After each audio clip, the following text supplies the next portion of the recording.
This is NEFL round 10 here at Casheezi Park down at Victoria Point. And Mark Kennedy here to cover the game with Will Ralston and Liam Dettering. And Will, we have a fantastic game. Of course, these two sides, the Redland Bombers and the Southport Sharks, have met once this year, and we're looking to another fantastic clash. Yeah, it's a sense of deja vu here. It wasn't that long ago that they played each other at this same oval, and probably the two highest performing teams of the Queensland League in the NEFL, so this should be a very good match. I'm looking forward to another tight contest. And Liam, we might just come to you quickly for a tip and a little bit of expert commentary.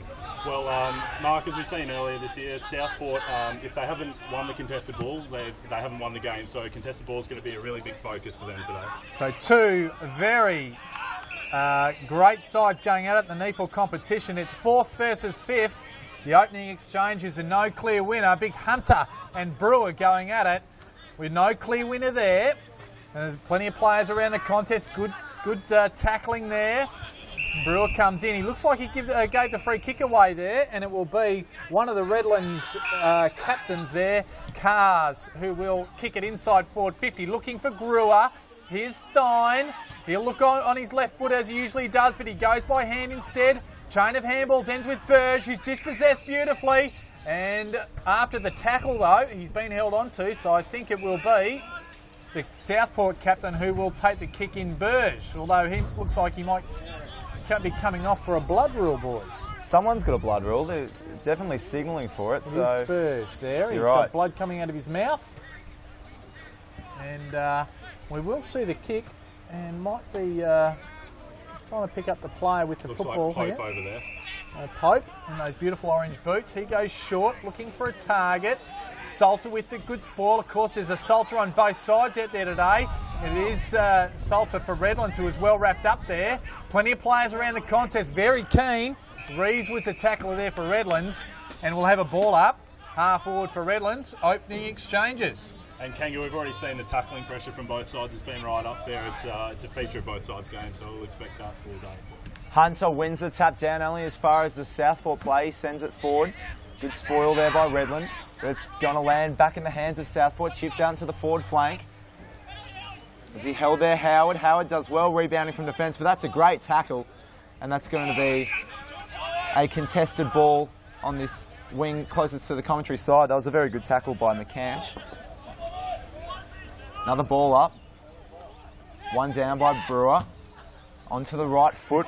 Again, McCanch puts it towards the centre square. No one can get their hands on it. Well done by Pope. Sends it back to Mills. He sends it inside 50. A few players go up. Goldsmith was at the feet of it, but it's been a push in the back.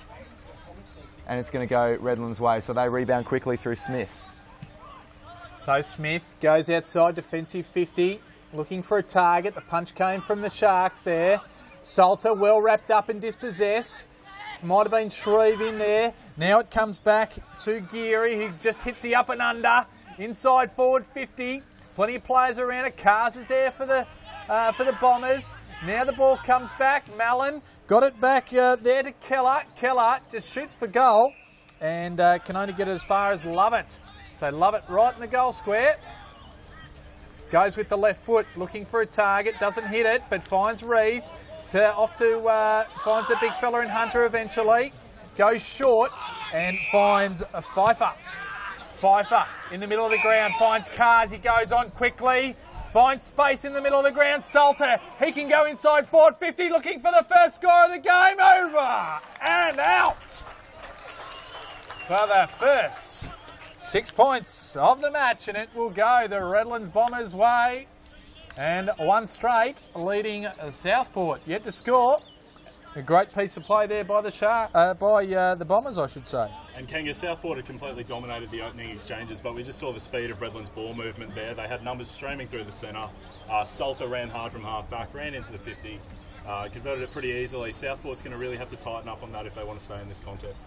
Well, that's just vintage Redlands, as we've seen so many different times over this season. When you've got such quality ball users like Pfeiffer and the two captains in Cars and Salter combining, it's going to be pretty hard to stop. So Southport with a lot of possession early, but it's Redland who are able to draw first blood. So again, it's going to be Hunter and Brewer to contest this ruck. No one with a clear win. Thompson runs over the top of it. He picks up his loose ball. Geary tackles him, but they're able to work it out with a chain of handballs, are the Bombers. Sends it out wide to Brewer. He's spoiled well by Tyne. But that is wrapped up in another tackle, and that should be another ball up on the outer wing. Of course, these two sides have met earlier in the NEAFL season, and the victory was with the Bombers here. So plenty of players around the contest. Hunter got the tap away, but it is a stalemate. And Damien Stephen was underneath that pack. Ball goes up again. Brewer just holds the body space.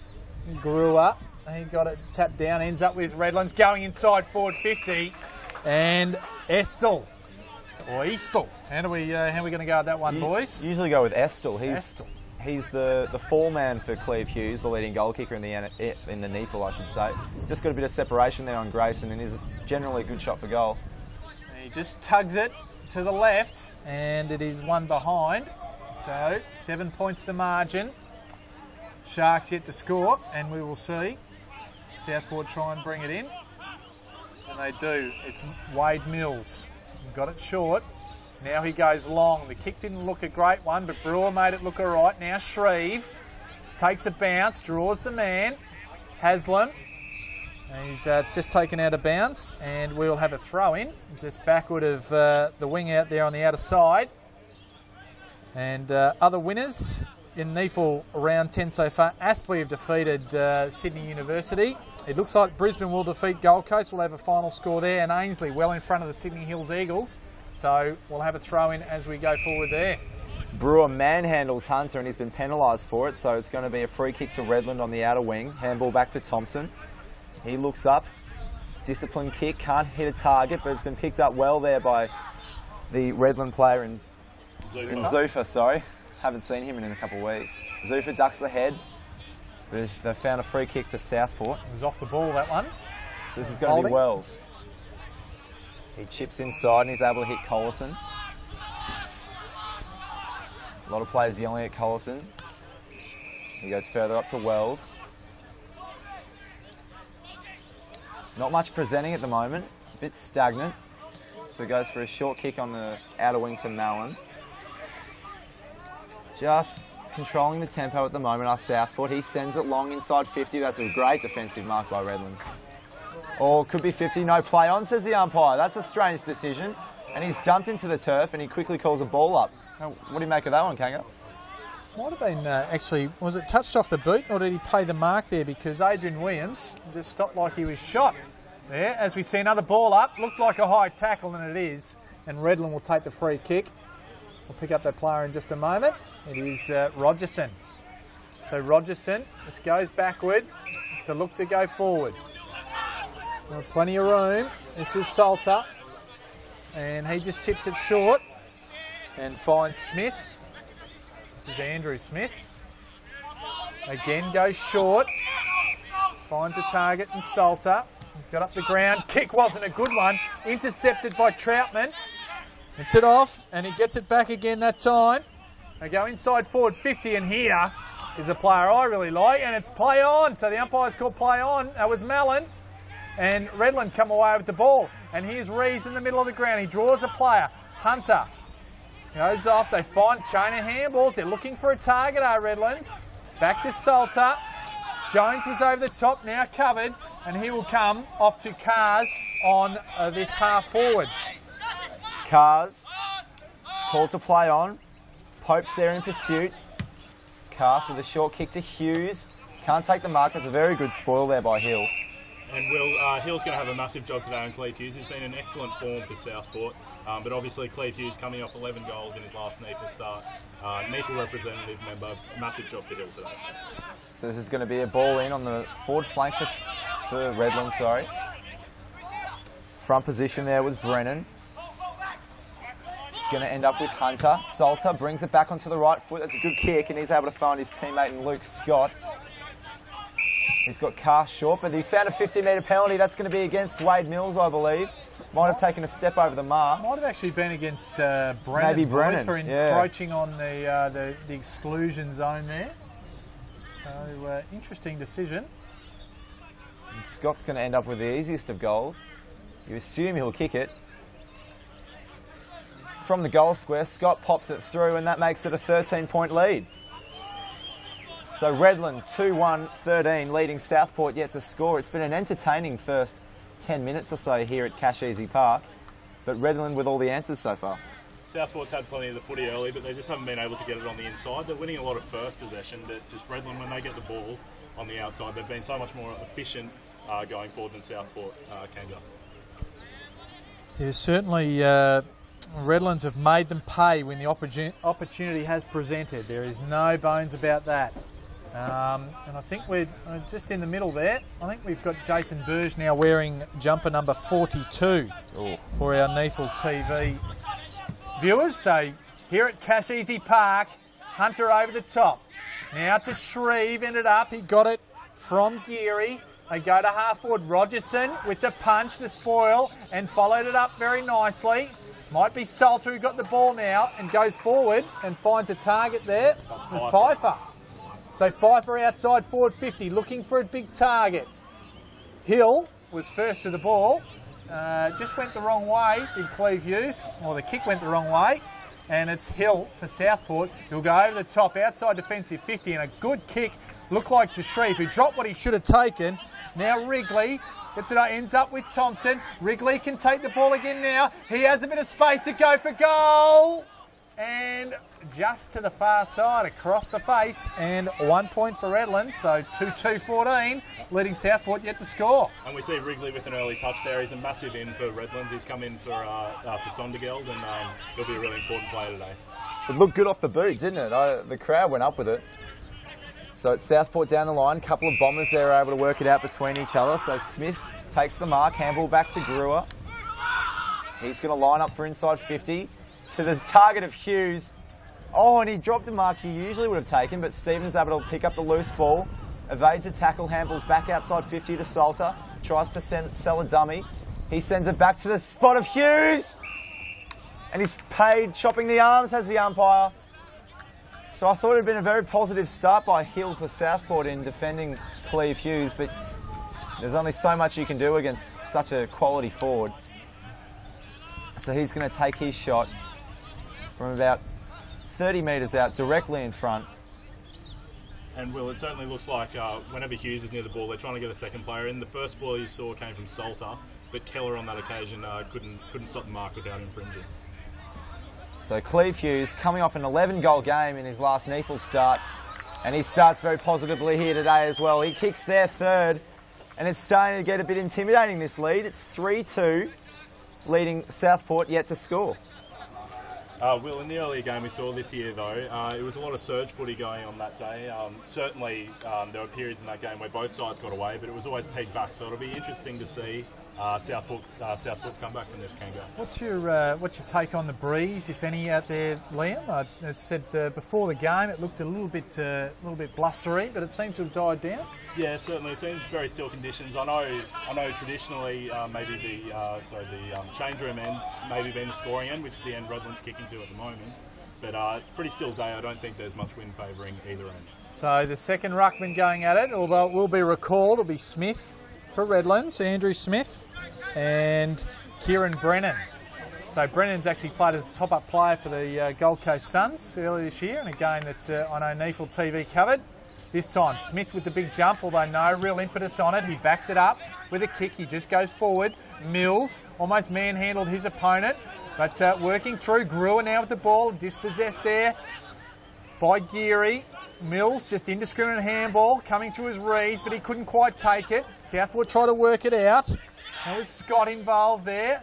Now the ball goes inside forward 50, and it was Hill for Southport, who takes a good mark in front of Cleve Hughes and will settle for the Sharks. Just read the flight really nicely there, did Hill. He worked his way to front position, took the saving mark. I think he's been doing that a lot so far. I've liked his game on Hughes in these early exchanges, and that's a very good kick out wide, and he's got Troutman. Hill's just staying in front of Hughes. He's not intimidated by him so far. Oh, running back with the flight were a few bombers, but that's a good mark to Baxter. He's able to put it inside 50. He's got big targets down there, Goldsmith, but it's good spoil there by Wrigley. and it's going to be a ball in about 30 metres out from Southport's goal.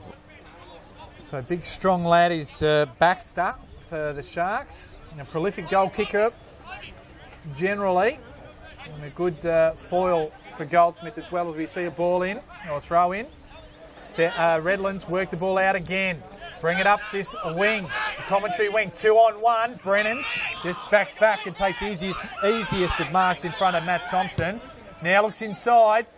Bad kick though, and made it look good, did Headland. Goes out towards Pope. He's approaching centre half forward. Looks for a short pass to nobody in particular. And that'll be Collison, who just goes back to Headland. And Headland has it about 55 metres from goal. So looking for a target. Just goes short. Has Haslam. Again, numbers flooding back, so they force to go backwards. Here's Thine. Can really roost it on the left. But will need his best to even get it close to that dangerous area. Up towards Brewer, the big boy. Over the top went Hunter, swooping on it beautifully. There was Calangary, and that's the first one for the Sharks, and they're back in the contest. Bit overdue, that first goal, and it wasn't the prettiest goal I've ever seen. It was almost an inverted torpedo off the boot of Geary as he was under a lot of pressure. But I don't know, some strange kicks going forward. They had a few options presenting themselves, and it was Pope's kick, I think, that was to plenty of space there. But they've finally been able to work it out. I think they deserved a goal, and it's come through a bit of an unorthodox fashion. Well, we've just seen the difference, though, in the way the two teams are going to kick their goals today. Redland's obviously a very open forward line. They like to give Hughes a lot of space to lead into. Whereas Southport, Redlands have managed to cut down their space, but Geary, that's what he's going to need to do all day. Get to the feet of the big men, crumb that terrifically, and kick the much-needed goal. So Smith and Brennan will give that one to Brennan. No clear winner. Brewer just gets it off quickly, but gives it to the wrong player. It ends up with Collison, who's got a target forward, and it's Baxter. So Southport, a chance to kick back-to-back goals within all of about 30 to 45 seconds, one would think. And Kanga Collison's a player who I've seen this year. He's come up from the Victorian country, and he's been a really good contributor for them. 2 weeks ago against the Lions, he was the clear best on ground, 27 touches, a mountain of clearances, and just there you saw how good it is to have that clearance, the open 50 to kick it into. So Baxter going through his pre-goal kicking routine, having the swing through with the leg. He kicks it, looks like it might be going across the face. Is it? Might have just actually snuck in, and it has. So Baxter, he's added the Sharks second and his first for the day. And 2 straight 12, still trailing the Redland Bombers.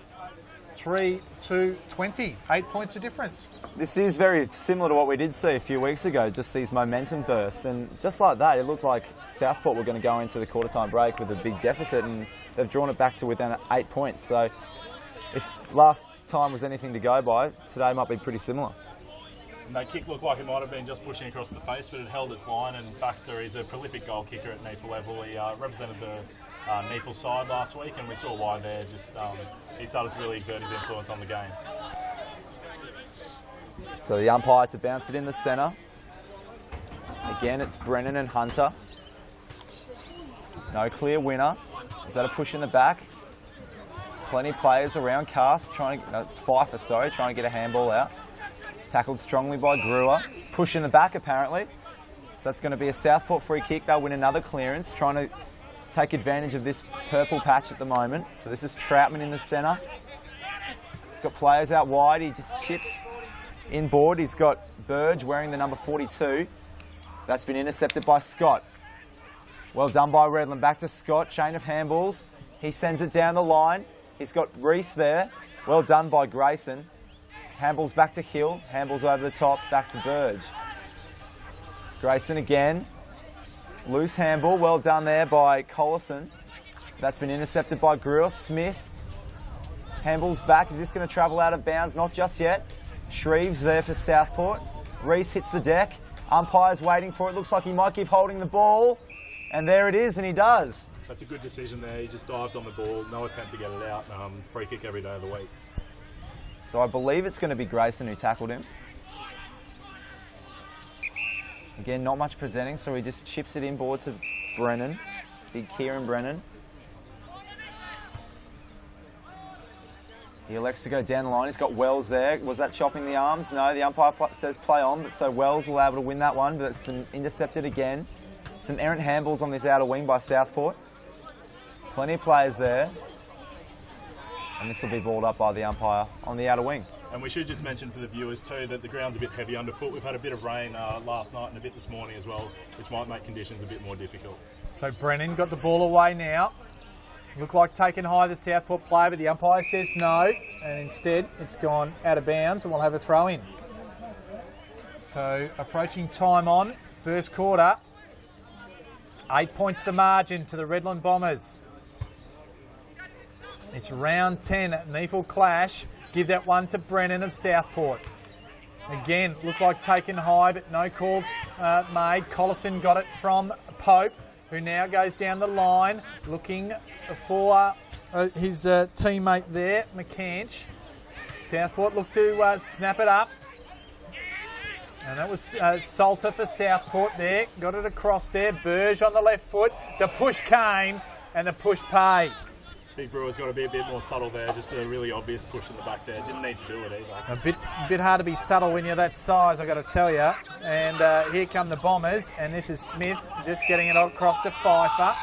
Pfeiffer turns around on the right foot, looking for a target. Thompson's there. Also there is Hughes. Hill, though, leads the race and just takes it over the line. And, of course, Cleve Hughes playing against his old side. And we'll have a throw in around Redland's end of the ground, just inside the forward 50. It'll come on this commentary side. So 50 metres out from Redland's goal. Paddled in front there. Zuffa handballs into a bit of space and he's got Jones. He puts it inside 50. Here's Hughes. Handballs up. Well done there by Shreve. And Pope is able to rebound that outside 50. He's got Mallon in pursuit. Mallon takes on Rogerson. Bit of a don't argue there. Takes a bounce on the wing. Doubles back, slips over. Handballs into Hill. Hill, long handball to Wells. This is going back inside to Shreve. He puts it inside 50. From the 50, has a shot for goal. And just misses to the right. So good build-up there by Southport. End-to-end footy. Redland decide to play on quickly. So this is going to be Jones in the pocket. Draws the player, does well, does Jones. Handball over the top, this is Passfield. Has Jones there as well, but he handballs inboard to Wrigley. Wrigley over the top of his target, but Hughes is there, and here is Estill. Batman and Robin. He puts it out in front of Zuffa. Zuffa should snaffle this one. Zuffa's a good player, and that is far too easy for Redland. How's that for end-to-end footy? Rebounded like a rubber band, just back and forth.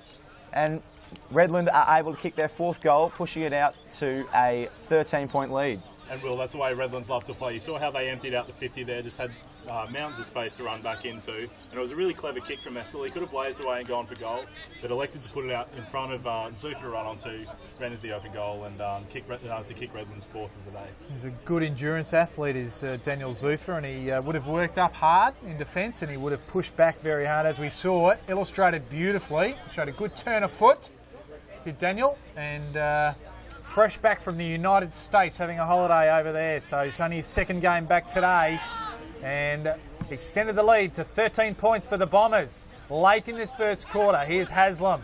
No clear winner in the tap, well wrapped up, so turnover possibly coming, although Gary Mace's good blocking tackle, would you say, in turn to just wrap proceedings up, and we'll have a ball up once again. They go again. Hunter just goes over the top. Just puts the up and under almost in. Inside forward 50. Here's Scott. Just overruns it.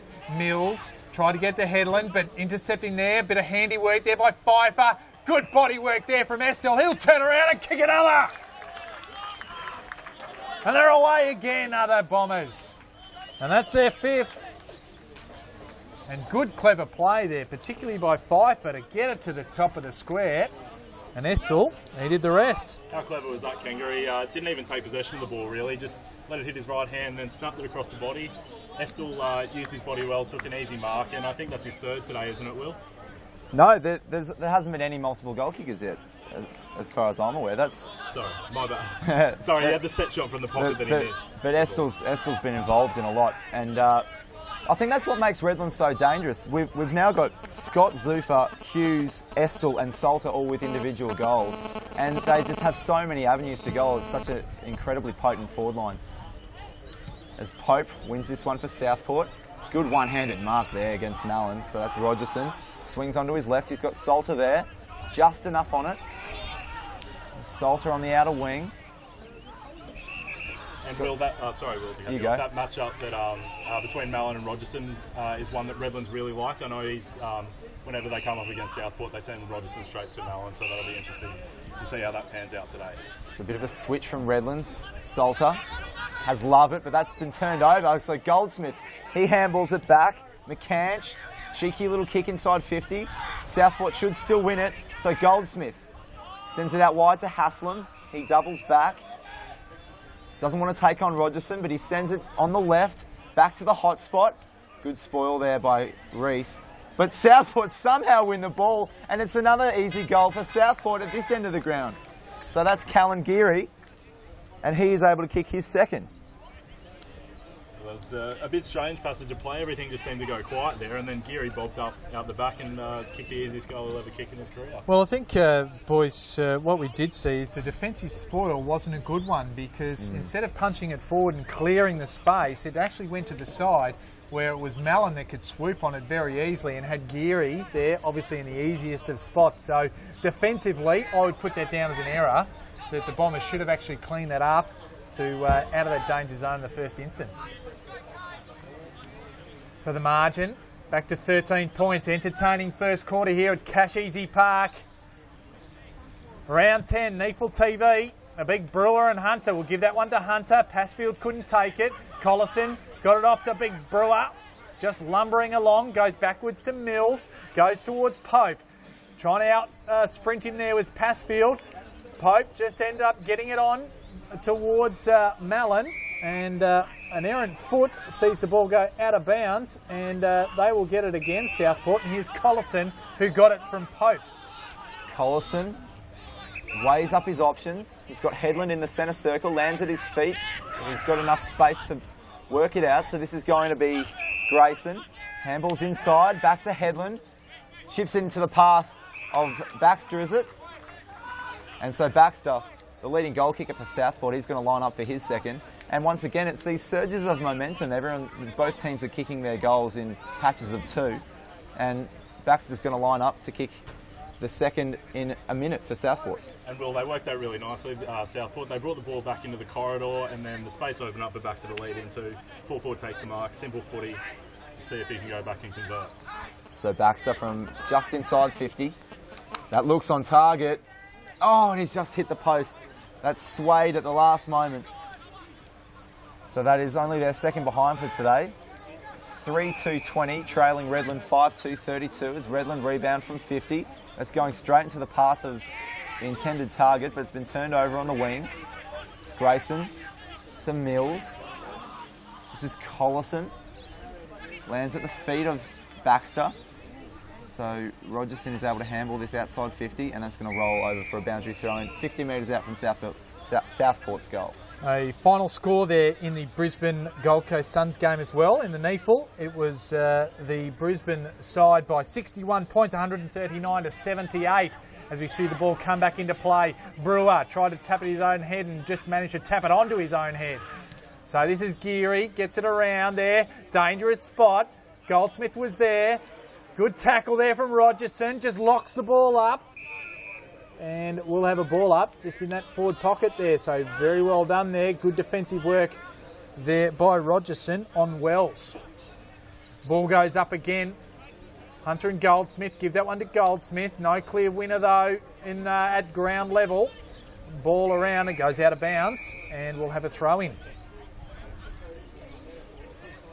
So closing stages of this first quarter, 25 minutes gone on the clock. Southport be looking for another one, as I feel a little bit of breeze coming towards my face here. Burge well wrapped up there by Salter. Going over the back there, taken high, it's a Southport player. And he will win the free kick. It was Adrian Williams that went high. And getting up, it will be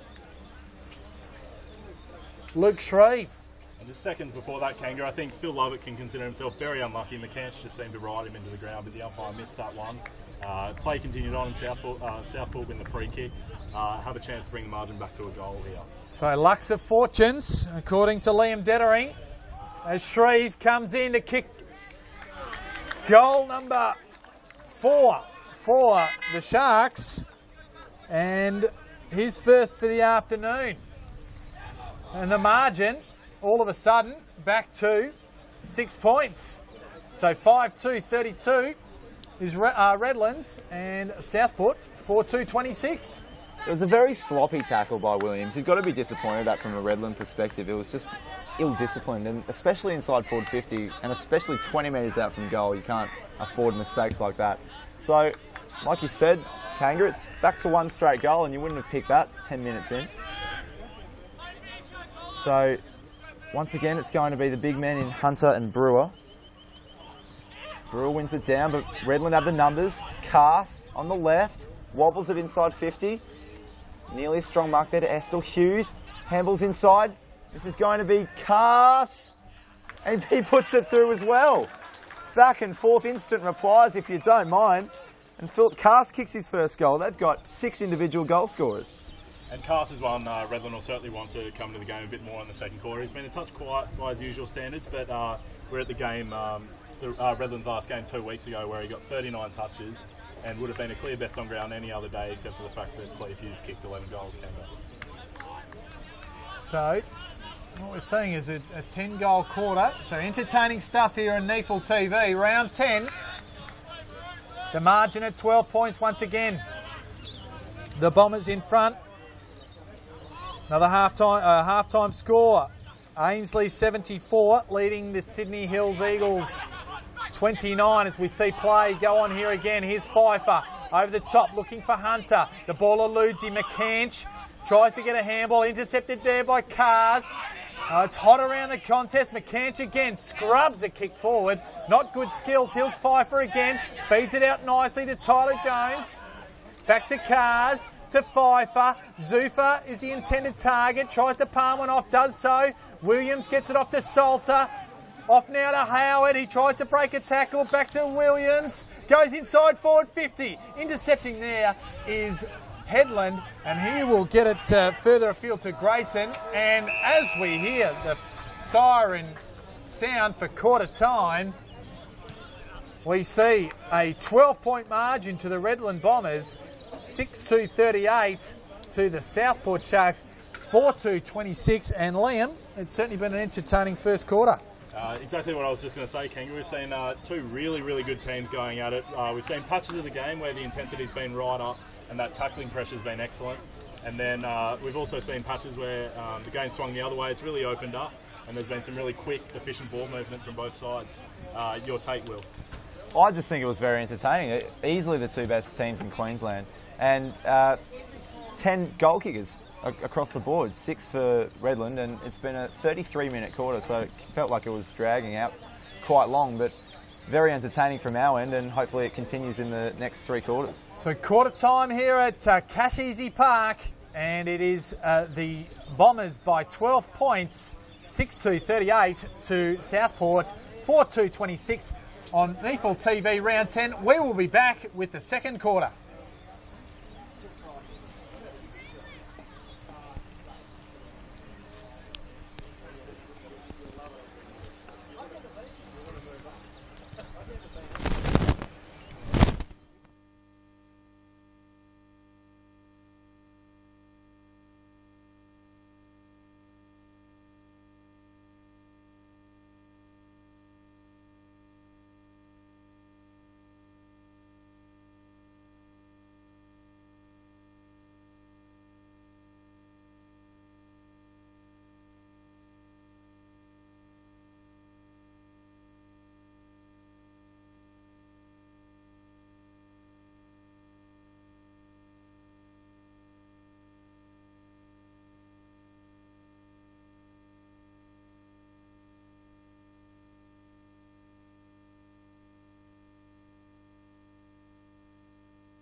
And it's round 10 here at Casheezi Park on Neefle TV. At quarter time, it's a 12-point lead to the Redland Bombers over the Southport Sharks.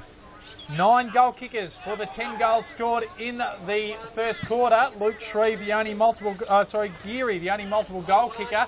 As we see the ball in the opening exchange, will be a rebound just almost inside the centre circle.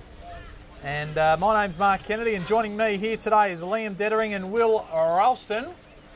And we will have all the action here as we see the ball work forward. Redland try to bring it out again.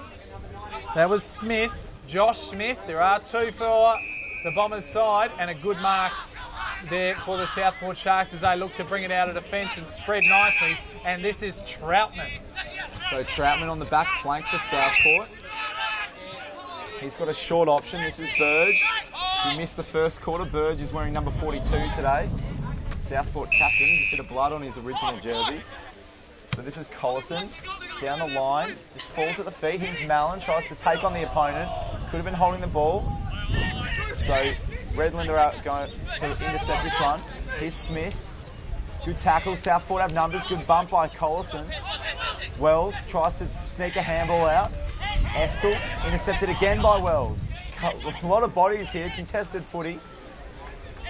That was McCanch. Mallon runs onto it. Great smother by Rogerson. We see that match up once again. Mallon versus Collison as the ball dribbles over for a boundary throw in 45 metres out. As you called, Will, a fantastic smother there from Rogerson on Mallon. And we've seen a similar pattern as to how the game started. Really contested start to this second quarter. So the big boy Brewer looked like he disposed of his opponent in Hunter, and the umpire agrees, so Hunter will take the kick. And he's defensive 50.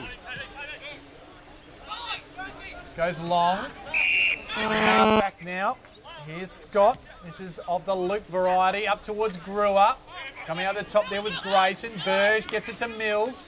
Mills just dinks it over the top, looking here for Collison, who looks to have a better kick than the last one he had. Oh, an identical spot. He chooses to handball instead. He'll get it back there from Troutman. A bit of waxing going on. Eventually, Troutman goes up towards his forward 50, and intercepting there was big Andrew Smith. Smith can't quite find Brewer, but he'll try to double back. Was that in the back? It was. So this is going to be Grayson. Free kick paid against Reese. So Grayson just outside forward 50. Tries to put it on the chest of Brewer. Good hand in there by the Redland defender. Hunter with a big collision. Oh, they've both bounced up from that one, luckily. Gee. And they paid a free kick. That was an unstoppable force and an immovable object there in the forward pocket. So this is going to be Mitch Brewer. He's given away a few free kicks down this end. But again, Will, we saw Luke Rogerson with the hand in there. He won't get a stat for that, but that was just terrific to get that hand in to stop Brewer from taking the initial mark. Yeah, you're right, Lamb. So Brewer from a very tough angle. It's not a bad effort. It's going to go across the face. No one gets a hand on it, so it's out in the full. Redland free kick, and it's going to be Philip Lovett to take it. You wouldn't want to be Jason Burge at the foot of Mitch Brewer if he happened to be hungry, because he is a big boy, and now there'll be a big appetite to feed as we see Redlands bring it away. Adrian Williams, he kicks it long. At the back there, sitting there was Rees. He gets it off to Brewer. Brewer goes short, looking for Scott. This is Andrew Scott. Just gives it over the top here. Zuffer on his favoured left. He goes long, just on the wrong side, or the across the face, and it's a point. And the first score of the second quarter, 13 points the margin here in favour of the Redland Bombers. So Haslam rebounds from 50, right in the path of Pope. So throws a Pope. Might just go down the wing, and he does. Right in front of the commentary box. Mallon goes up from the side. He did very well there, Eddie Mallon. He plays on quickly. Oh, that's a poor kick by Mallon. He's turned it straight over to Smith, and that could be 50, and it is. So he just ran over the mark there. He was trying to cover the switch. With McCanch there. McCanch, yep. You're right. So it'll take Smith, Andrew Smith, back up Ruckman, and Good job. Down to centre half forward. But it was just another errant kick, wasn't it, from Southport that led to the turnover. So they've just got to fix up those foot skills. Goes long. Looking for Hughes. Just used his body. And he will go back and shoot for goal. Hill not liking it, suggesting there might have been a push. Certainly the arm was out. The only question was whether it was in the side or in the back. Well, Hill keeps fighting for front position, and there again he was in front of Hughes, and I think he just got pushed off balance. It was a bit unlucky on his end. So Hughes comes in, not much angle to speak of, and no error to speak of. And that is the first multiple goal kicker for the Redland Bombers, and the first goal for the second quarter. And all of a sudden, the Bombers, they skip away 7-3-45 to Southport 4-2-26. And just a bit of lack of defensive awareness there from the Southport defence, leaving Hughes one out with Hill. You'd think that would be the only option for a kick coming into the 50, and we just seen one out, and Hughes, such a good one-on-one player, was able to take the mark and go back and kick his second of the day. I certainly don't mind the tactics of trying to play in front from Hill, because he's not a noted contested marker. Is Cleve Hughes. He's very good on the lead, as we know, and has a good set of hands generally. So I think Hill's tactics are the right ones, but Hughes on this occasion was more than up to the challenge. So umpire bounces the ball in the centre. No one really wins it. Ball bobbles about, still in the centre square. Sorry, Brewer got dived into his back. Ball's going to hang around there for a moment. Umpire wants to see it play, but now he balls it up. Yeah, you can't really blame Hill for the two goals that Hughes has scored. He's such a dangerous forward. It's a whole defensive unit to be able to stop someone like that. As Thompson wins this clearance, running back with the flight. Great mark there by Burge. Kick out wide, Mallon's underneath it. Very good spoil by Rogerson. He can rebound onto his left, handles over the top to Pfeiffer. He can wheel around in front of Haslam, puts it to a dangerous position. That's another good defensive mark by Keller. He puts it out wide to Shreve and puts it into the path of Pope. So Pope runs onto it nicely. Brennan waves his arms, but he ends up getting it to Grayson instead. Now Grayson goes inside forward 50, looking for a big target. So coming across there was Goldsmith. Just getting a foot to it there was Smith. So that's Wells. Off to Troutman. Troutman just goes back and finds Shreve. They've gone outside. They're attacking 50, but now again, Brewer, though, just comes across in front of Brewer. And away they go once again. This is Salter over Pfeiffer's head, but mopping it up there very nicely was Estill. He's got it back again to Salter. And now he's held up. Can go short. Cars just over his head. Here's Mallon. He swoops. Goes up. Dangerous spot there. And just coming in to meet it. Poor effort there by the Redland Bombers in terms of their foot skills. And it will be Ben Wells. It will go back. No angle to speak of. And kick from about 40 metres out. It was just the wrong option there from Salter, wasn't it? He missed the short kick. They had the switch on out the other side. They had plenty of loose players. And when he elected to kick short, obviously the loose numbers of Redlands had meant there were loose numbers for Southport also inside that forward 50, and Mallon was able to find Wells in the hole. Execution the key. Redlands let them down, and now Southport, their execution is up to the mark, because that's a goal and a good one there to Wells. His first for the day, and the answer comes, and the margin narrows once again. So 7-3-45 to the Bombers, 5-2-32. It's 13 points. Very accurate from set shots from both teams today. It's getting to a point that the first team that starts to miss a few, you feel, is really going to be ruining the opportunities. So Wells had an opportunity there and he's made the most of it, taking advantage from a skill error on Redland's behalf, and Mallon making up for his earlier skill error on this wing. So this is going to be the two top-up ruckmen, Brennan and Smith.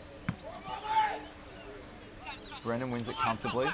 Good, very good clearance there as Shreve runs away with it. Puts it onto the path of, is it Baxter or is it Burton? Spins around, it's Nick Burton. And just like that, these surges of momentum once again working in the favour of Southport. So Nick Burton, he's going to take his kick from about 40 metres out. Casually strolls inside 50. They'd love this one, Southport, but he pushes it to the right, so it's a minor score, making it 5-3-33, trailing Redland Bombers 7-3-45, 12-point margin. So Redland will look to bring it back in again. Three-quarter time. We see Ainsley doing it very well over the Hills Eagles. 45-point margin. Here's Salter. Goes long. Outside defensive 50. Looking for a target in Scott. Mills was there as well though. Just punches it away. Brewer sweeps on it. Tries to get it to Salter. Salter over the top there. But Mills is there just to mop up. He gives it off to Grayson, I think that might be. No. I'll pick up who that was shortly, but McCanch has it now. Goes over the top to Goldsmith. Played with the Labrador club last year. Their centre half forward. Now he's filling the role here with the Sharks. Up towards the big boy in Brewer. Can't quite take it. Here's Geary. Baxter just pummels it along. And copped a high one, it looked like, did the Southport player, but not paid. Now Brewer gets it away. Might be Thompson trying to get around here. And Williams just keeps feeding it forward. Wrapped up there nicely. It was Wrigley, but managed to get the handball away. But Southport now sweep on it, and Grayson's away, inside forward 50. Pumps it inside 50, and there's a mark to Brewer. Rogerson wanted a free kick, but I didn't see one happening there. So Rogerson, he couldn't quite get a hand on it like he did last time. And Brewer, again with a similarly tough kick. I think he's trying to claim he touched that, Will, but he just misread the ball a bit in flight there and let the ball get over the back to Brewer here, who'll line up the goal. So Brewer, it's going to be another tough set shot. About 45 metres out. Not a bad effort. And he's put it through, has Big Mitch Brewer. He's kicked his first goal of the game, and Southport 6, bringing it back to one straight goal. And, Will, in the previous game between the two sides, we saw what Southport coach Matt Angus described as a surge footy. But on that day, it was Redlands who got the better of their periods of dominance. But this has been a really good period for Southport, and if they can keep this up, it'll put them in a really good position. It's just important now, while they have the run of play, to keep it going and not let Redlands get back in the ascendancy. So one straight kick the margin. 13.5 minutes gone. The second quarter here at Casheezi Park. Down at Victoria Point. A little bit of cloud cover coming over. This is Smith and Brennan. Here's Thompson, wrapped up by Geary. Trying to come through was Collison. Then he lays a tackle. And we'll have a ball up. Just forward to centre for the Sharks. A good tackle there, Rees. It was who had the ball initially. No clear winner, probably. Good work there. Now it ends up with Troutman. He can go for goal. This will level scores if it's good. No! Hits the post. Opportunity lost. Some clever work there by Bursch just to get the tap along. Ended up with Troutman. No suggestion of a throw there, Kanga? No, not for mine. As we see Jones, he has the ball there. Again, almost sloppy play there. Turnover might be coming. Smith is there and also Troutman. And now it is Wrigley who just bustles Troutman over the line. We'll have a throw in. About 30 metres around from the Southport goal. So they are coming, and they're coming hard here. I've liked Troutman's game so far. He's provided a bit of forward pressure up there. Collison over the back there to Grayson. Didn't get the purchase on it he would have liked. Salter looked to take the mark. Haslam just affected the spoil nicely. Plenty of players around the contest all of a sudden. And the umpire says, give it to me. And we'll restart it again. That was a terrific tap there from Brewer out the back. That's what he's got to focus on. Rather than looking for the body of his opponent, look for the ball, because he's a great tap ruckman when he does that. But Burton was around the place there and trying to come through. They're applying the blowtorch here. They're coming through. Good tackle by Rees on Haslam. Plenty of players around it again. The intensity around the contest has just gone up a notch. And the tightness is also, you can feel a little bit of extra intensity in the contest all of a sudden. How good is this defensive pressure from Redland? They're not giving him an inch at the moment. Scott, from the clearance, puts it outside 50. Southport are going to line up again. That's a good tackle there by Stephen. And another ball up. So Redland know that they haven't given away the lead at any point so far. They got the first point on the board. So it's good enough for Southport to bring it back to 1-goal margin, but they really want to get their nose in front. Brennan wins it down. Haslam's there. Another strong tackle by Reese. He's provided plenty of tackling pressure so far. Another contest there that's going to be balled up. So like you said, Kanga, the intensity just kicked up a notch here. It's Redland by 5 points. Southport win the clearance. Pope inside 50 into the path of the leading forward. And this is going to be Baxter once again. So Josh Baxter, he'll be lining up for his second. And he's proven so far he's a pretty deadly shot for goal once he has an opportunity. This might test him though. He'll kick from around 50 metres out. Relatively straight angle. So Josh Baxter,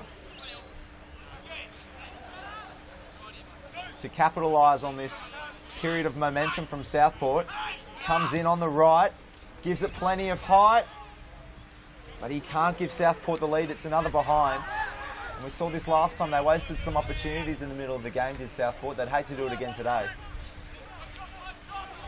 And we see Wrigley from full back goes pretty much straight up the middle, finds a teammate there in Andrew Scott. Looking for a target, somewhere to go. It's been free-flowing to this point. Generally, Redlands with the ball. They find Passfield this time. Kicks to a 1-on-1, but good hands there by Fifo in front of Headland. And all of a sudden, it's at half forward. It's been by kick, no run. So they've relied on their good foot skills. They go to the pocket. Estel up there. And Salter. Well, it's a Regan Salter for Southport. They see it over the line. However, throwing inside Redland's forward 50. Pretty low percentage kick there from Pfeiffer though. He was in the centre of the ground and elected to go to a 50-50 in the pocket, which is never the right option, I don't think. Should have looked to find a more central target. So plenty of players around the contest. Shreve ducks, weaves, tackled well, managed to get up to Brewer, who ducks and turns it over now. That was Damien Stephen in there also. Scott was in there also. Now Southport are going to win the ball out and Pope's away. It's opened up for Southport. Pope, outside 50, puts it to a 1-on-1. That's a very strong contested mark by Baxter. Open goal square. Baxter sends it long. Oh, and it just bounces like a right angle, but it stayed in. There's Troutman. He keeps it alive. Baxter follows up his ball, handballs back. This is going to be Keller. Puts it into the hot spot. Goldsmith back to Troutman. Handballs inside to Wells. He's tackled there by Howard. Crowd wants ball. They don't get it. A ball up 45 metres out. That was an exciting passage of play there. You just wonder whether it was the right option by Baxter to play on so quickly at centre half forward though. Well, even before Baxter, whether it was the right option to kick it to him straight away. If Pope had run through, he needed to give his other runners time to get forward of the contest and let Baxter isolated by himself. So here's Rees. He tries to win the ball away. Gets it across there to Rogerson. Looked a little bit dinky, that kick, in terms of the way it went about it. And Thine just backs back nicely under pressure from Brewer to take a good defensive mark just backward of centre on the outer side. As a little bit of rain starts to fall, we see Burge leading by example today once again. Blood rule early and then had to change the jumper. That's why he's in the 42. Looked to be a push in the back, but Brewer gets the ball. Here's Scott, Luke Scott. Or Andrew Scott, I should say. The Scots, one of them. The ball's in with Brewer now, and the kick was errant. And this is Keller, the bearded Keller. Gets around, got to go around Hughes. Comes out to the far side, or the near side, the clubhouse side, whichever one you want. Looked out of bounds from mine, and the umpire agrees. And that was McCanch. So, it's still in Redland's attacking area. And the lead now just 4 points here at Casheezi Park, and we're approaching 20 minutes gone, second quarter. And just with that rain falling, we've already seen it's been quite a contested game, but even more so now that the rain's starting to fall, and we know both sides are really strong in that area. Southport maybe the slight edge. So that's one down by Hunter. He wanted a free kick. Pope, who's been starting to step up in the later stages of this second quarter. Down the line, well done by Stephen. Spins out of trouble. Handball inboard. Rogerson now. He handballs it back to Passfield. Well tackled there. And it wasn't so well tackled, so the umpire. That's against Goldsmith. So Passfield gets the ball back. Puts it to the front of Brewer. He takes another strong contested mark. He's taken a few out on that side. Puts it inside 50 at the feet of Hughes. Gives it to Thompson, but it's been turned over. Redland regain. Big left foot kick towards the goal square. But that's a good defensive mark by Salter. As the rain starts to fall here at Casheezi Park, goal's going to be worth their weight in gold. It's going to trickle just inside the boundary line. Turned over, but run out of bounds by McCanch. So the ball will come back into play. 4 points, the margin. A rainbow on the horizon. You won't see that quite in your line of view, but it's there. And will there be a rainbow there for the Bombers as we see Brewer come back in? Goes for goal. A big leg. Estel tried to shepherd, but it was to the far side and extends the margin by a further point. So 5 points now the margin. 46 playing 41. And his key forward, Cleve Hughes, certainly wasn't happy with that. He thought maybe the shorter option would have been the right one. He had a lot of space to lead into. Brewer chose to block, plays away now. Southport can lead. So Rogerson takes an uncontested mark, goes on the left, goes inside and finds Thompson. So Greg Seaton Lonsdale will be happy, but Matt Angus, the Southport coach, will not be happy with that outlet or attempted outlet from the behind, and we'll see Matt Thompson shoot for goal. We've really seen the momentum shift again, haven't we? Southport certainly had the bulk of this quarter under their control, but the last 5 minutes, Redlands have certainly been able to peg it back. He kicks nicely, does Thompson. And that's his first, and Redland, let's get that little bit of breathing space once again. So the margin out to 11. How good was that kick by Rogerson? I think we need to go back to that. He took the intercept mark from the kick in and then just put it straight to the advantage of Thompson. No defender had a chance there, and he's been one of my best so far, Luke Rogerson. He just doesn't look overly conventional getting the ball to foot, but it's all about being effective, and he certainly was, as was Matt Thompson, to add that goal, and Redland's 8th for the day, so 8-4-52, leading Southport 6-5-41. So another ball up. Pfeiffer couldn't get his hands on it. Pope has been really prominent, but that's a good smother there by Pfeiffer. 2 Southport players fight over it. That was Burton. So Passfield handballs out to the advantage of Brewer. Wheels around onto his right. Little shove. Zufa comes off his boot and dribbles out of bounds. And like I was saying before, Southport, it's been the 3rd time now where I think they've gotten to within a kick, but then allowed Redland to skip away again. They really need to get their nose in front. There's a good smother there from Pfeiffer in the middle of the ground just before, but he went straight down his haunches. He's back going again now.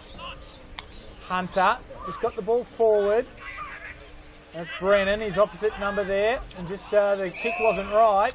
And the goal kicker, the last goal kicker, Matt Thompson, wins a free kick for a high tackle from Headland.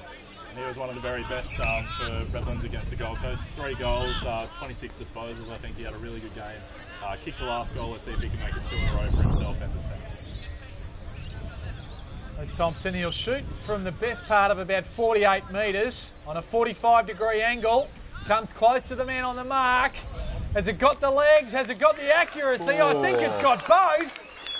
Yes, it has. 2 for 2. Matt Thompson, and beautifully done. So 2 second quarter goals within a minute, and the margin 17 points all of a sudden.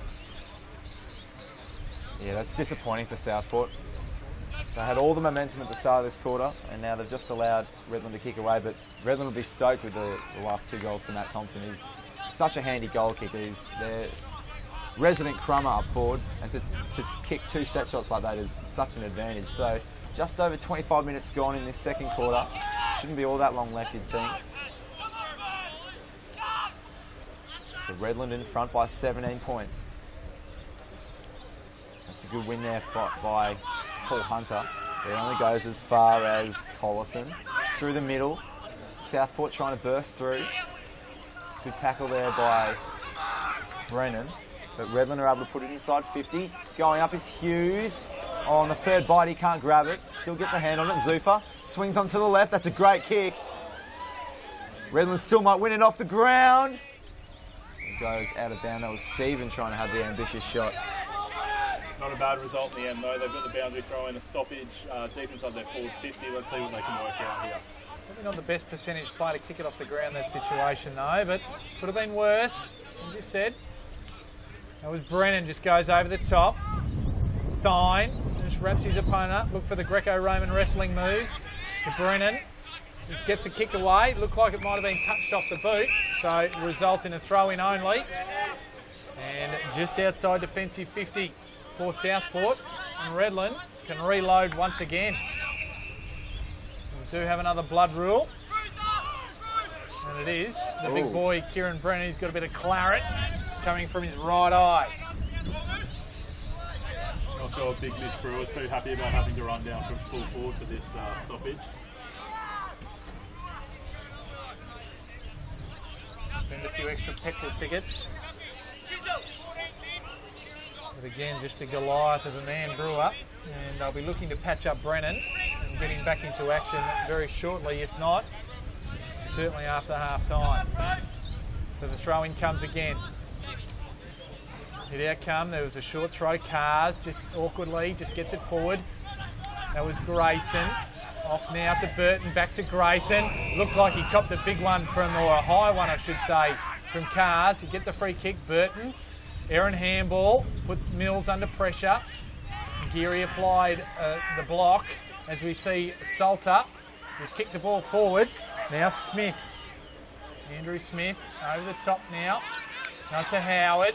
Howard just gets it short, and goes forward again. So you're looking for Zufa. Zufa just puts the mid out in front of Thine and can take it before Thine arrives. Reels around on the left foot. He can go long towards goals, but to the near side, and yet another behind. And the margin now 18 points. 9-5, playing 6-5. And Zufa one who looks like he's really starting to come into it now. He's found plenty of the ball across half forward in the last 5 minutes. That's a very poor kick out by Southport. And so Hill. Hill was it? So Stephen. That's a great kick. That is a wonderful kick by Damien Stephen. And that's a double blow for Hill. He's been very tight on Hughes so far. But again, he's not getting much help from his other defenders there. I mean, kicking from out of bounds on the full, and just leaving Hill one out against Hughes with all that space to work into just doesn't seem to make much sense to me. So Hughes hemmed into the pocket on the right foot. Shouldn't be that much trouble, and it isn't at all. Cleve Hughes, he is a quality player. He kicks his third, and Redland skip out to a 4-goal straight lead. They are now 10-5-65, leading Southport 6-5-41, 24-point deficit, and in the later stages of this second quarter. So they've made their move, have Redland. And the Sharks will need to answer and try and get one back before three-quarter time after challenging early in this second quarter and having the opportunity with set shots to take the lead. So the Bombers have made them pay. The ball back in the middle. Smith and Brewer. Hit Brewer in the head, right on the bounce. Here's Haslam. Just dinks it forward. Mallon was in the way. Worn like a glove by Rogerson. Clever handball. Just doesn't quite find its target, though. And Wrigley was wrapped up. And Kenga, I mentioned earlier in the day that Rogerson matchup on Mallon's one that Redland's really like, and it's working so much in their favour at the moment. They're going to have to look at making a change there because he's causing a lot of damage off that half-back line. Mallon just gets it forward on his left foot up towards Wells. Jones was there with him. Turn over there, Brewer.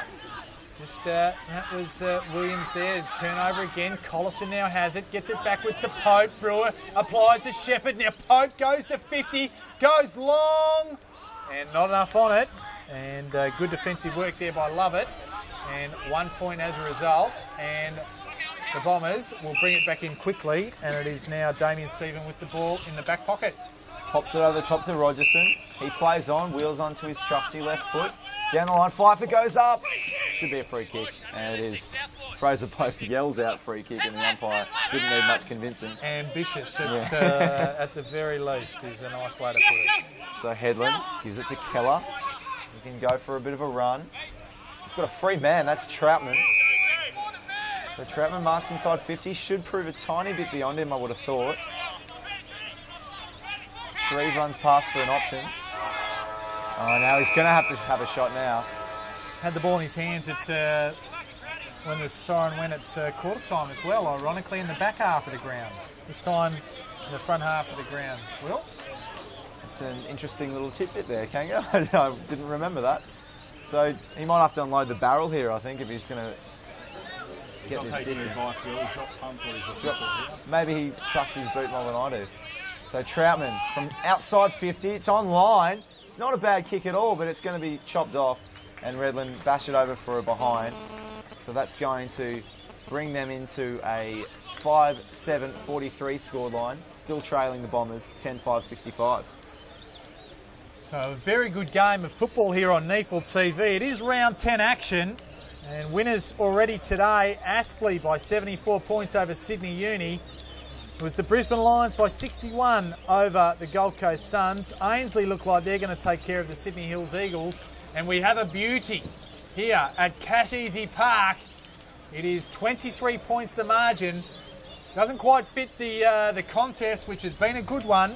And we'll come back after half time here on Neefle TV and talk to you about what happened in this first half, the goal kickers, and what will unfold in the second half. So, boys, we'll look forward to you and the viewers joining us on Neefle TV.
Testing 1, 2, 3.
Neefle TV, round 10, half-time here at Casheezi Park, seeing the Redland Bombers 10-5-65, leading the Southport Sharks 6-7-43. It's a 22-point margin. Mark Kennedy here with you, along with Liam Dettering and Will Ralston. And Will, we might just quickly run through the goal kickers and then pass off to Liam, who might be able to enlighten us about this first half. Yeah, plenty of goals in that first half. Very entertaining game again here at Casheezi Park. For the Redland Bombers, we have 3 for Cleve Hughes, 2 for Matt Thompson, and singles for Cass, Scott, Zufa, Estel and Salter. Whereas for Southport, they've only got 1 multiple goal kicker, which is Geary. He kicked 2 early ones in the first quarter. And Shreve, Wells, Baxter and Brewer all have 1 each. And Will, we saw in the first half a bit of what Matt Angus was talking about in the week, the surge footy, but it was just Redland were able to have the better of that, as they were in the first game they played of the year, sitting comfortably 22 points ahead. Southport have found a lot of first possession footy today, but just haven't been able to quite capitalise. Kangaroo, I'll head over to you to lead off the call. So third quarter here, Casheezi Park, vital contest, 4th versus 5th. Hunter, he gets the tap over the top. Rees comes through nicely. Is dispossessed by Geary though. Now the ball ends up with Grayson, who finds Mallon, who's been well covered by Rogerson in this first half. Southport now go inside forward 50. It's Baxter. Gathers the ball nicely on the left foot. Has a target, which is Big Brewer. And the big fella, the big ogre, he'll go back and look for the first goal this second half of football. They did that really nicely there, didn't they, Southport? They just opened up the fat side for Brewer to lead into and just ran into the space, took an easy mark, and relatively simple set shot at goal here. Should go back and give Southport the first of this second half. The big man, Mitch Brewer, comes in, lumbers, kicks it pretty nicely, and it squeezes through. And they get around him. Don't squeeze him to death, big fella. But he kicks his second, and they're away, Southport. So a very good start. Brings the margin back to 16 points. Well, that's exactly the start they needed. They finished pretty disappointingly, did Southport. And isn't Brewer agile for a big guy? He's proven to be quite dangerous down there. He's kicked his second goal now. He's had another set shot that missed. But he's such a big guy. He's going to be very difficult for Adrian Williams to keep a handle on. And could prove to be the difference if they keep sending it down with quality forward entries like that. So Southport plug away at the margin. That's one down by Brennan. But Redland, cheeky little kick, but it ends up with Geary. He sends it back inside forward 50. Baxter's underneath it. Bit of body work. Baxter at the feet of it. Hunter's there as well.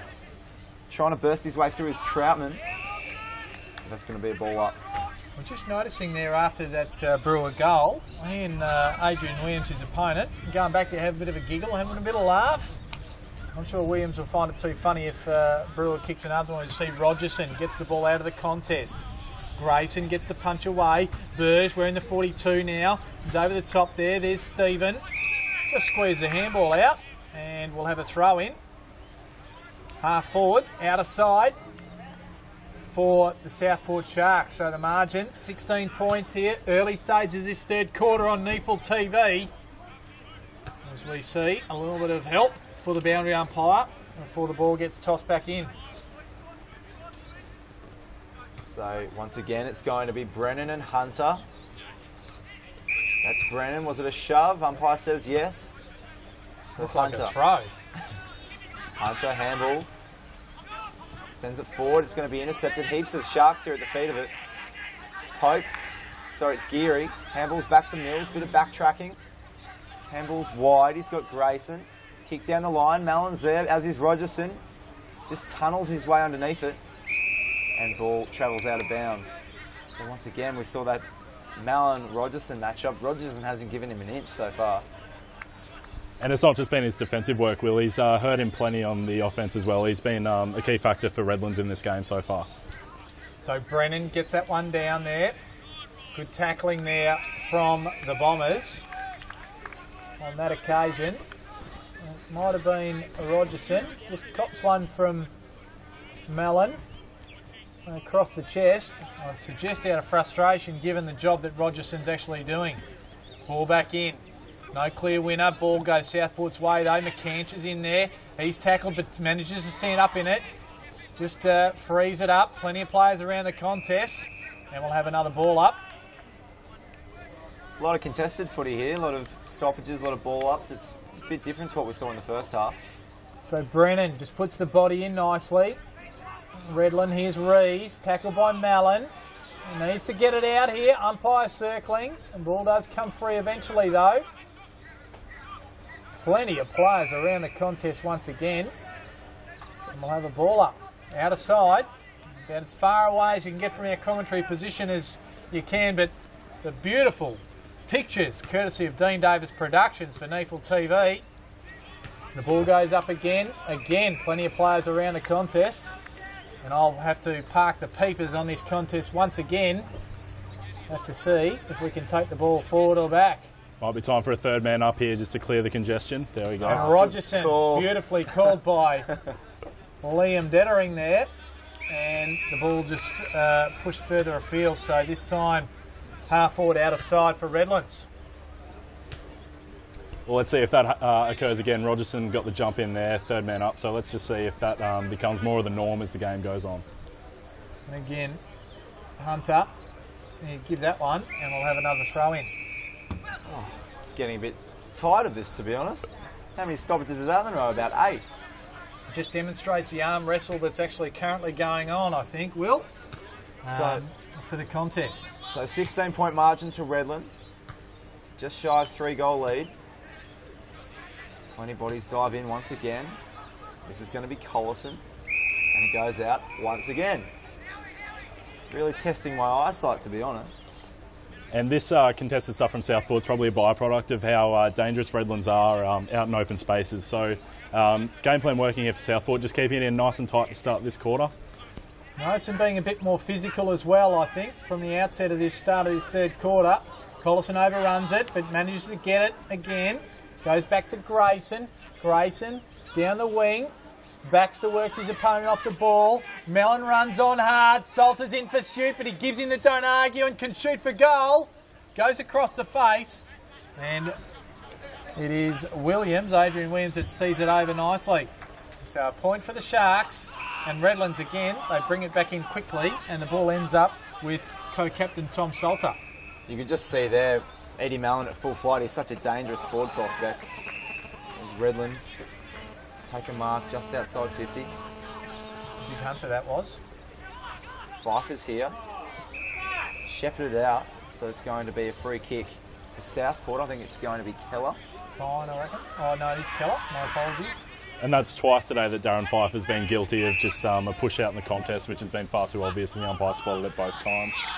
So Headland to Collison, back to Headland, bursting through the middle. Can he find a target? Yes, he can. Guess who? Josh Baxter. He's the only one really that's been taking, oh, I guess Brewer has as well, but between the two of them, they're the two forward targets that Southport need to keep hitting up in this second half. And this, once again, would bring it back to single figures. So just took his man just off balance a touch. He jumped up, and just that by getting his man off balance, his man actually jumped slightly backwards or away from the contest. He was able to put the 2 mitts on it. So he's taken a few marks inside forward 50, has Baxter, but this will be his second goal if he kicks it. And he does. Goal umpire does not flinch. So Josh Baxter kicks his second and brings it back to a 9-point lead. Redland 10-5-65, still leading Southport, but the margin is starting to get shorter and shorter now, 8-8. Now, Will, this is exactly what we saw in the second quarter, though, that Southport had the bulk of possession for the first 15-20 minutes, got within a goal, but weren't able to take the lead, and then Redlands, obviously, in the back end of the quarter, just went bang, bang, bang, and re-established a 4-goal lead going into half-time. So it'll be really interesting to see if Southport can continue this on and really challenge Redland by taking the lead off them. Kanga. So the winner of this contest today will sit at third place on the Neefle ladder, so plenty to play for. And the ball back in the middle.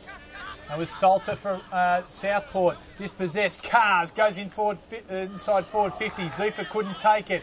Now he can though. Gets it around the corner on the left foot and bang! Daniel Zufa just lucks of fortune. It was dispossessed, it fell back into his hands, and second time, he didn't need the third to make the Sharks pay. But exactly what we were speaking about just before, after Baxter kicked that last goal, that Southport's had all the play in the opening 10 minutes, but just one clearance for Redlands to go forward, and Zuffa kicks a goal that restores that 15-point lead, and it's really something that Southport's got to work on. Once they get within that sort of 10 points, they need that next goal just to give them that impetus going forward. Yeah, exactly, Liam. I feel like they're just taking their foot off the accelerator at the wrong times, but gee, Redland are deadly in front of goal. You've got Hughes and Estel, the two targets, but when you've got guys like Zuffa and Thompson and Salter and Carr, such quality users, they rarely let you get away with something like that. So that's Goldsmith that went up for Southport. He wins the tap down. Grill's at the feet of it. A lot of bodies there, a lot of contested footy. Bursting through is Collison. Cheeky little handball. It's going to be intercepted. That's Rogerson. Handballs back to Howard. Volleyball spikes it back over the top. Heaps of Sharks there. Handball inside 50, but Rogerson once again cleans up. Oh, that's a big hit by Mallon, but it's a great kick by Rogerson. So Redland on the outer wing. Down the line, Thompson's there. It's going to go over all of their heads. Zuffa can't take the mark. Strong tackle by Keller. This is Grayson. Wheels around. He's got a target. Here we go. McCanch, inside 50. Mallon wants it. He's met by a Williams bump. And it travels out of bounds. It was a very solid hit on Rogerson from Mallon. All legal, well, in my view. Of course, he's got the rugby background, played plenty of first 15 rugby for Churchy, and showed all of his rugby experience there with that hit on Rogerson. But Rogerson showing what you have to do in Aussie rules football. He's getting to the ball first. So throw in comes, Southport attacking area. Big Brewers there, just wedges the punt under the ball. Collison just feeds it backwards to Headland.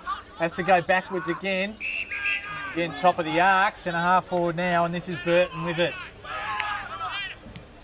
Burton looks for a target, looks for Baxter and finds him. So Baxter, he's proving to be a bit of a problem for the Bombers' defence. And this time it was for Tyler Jones.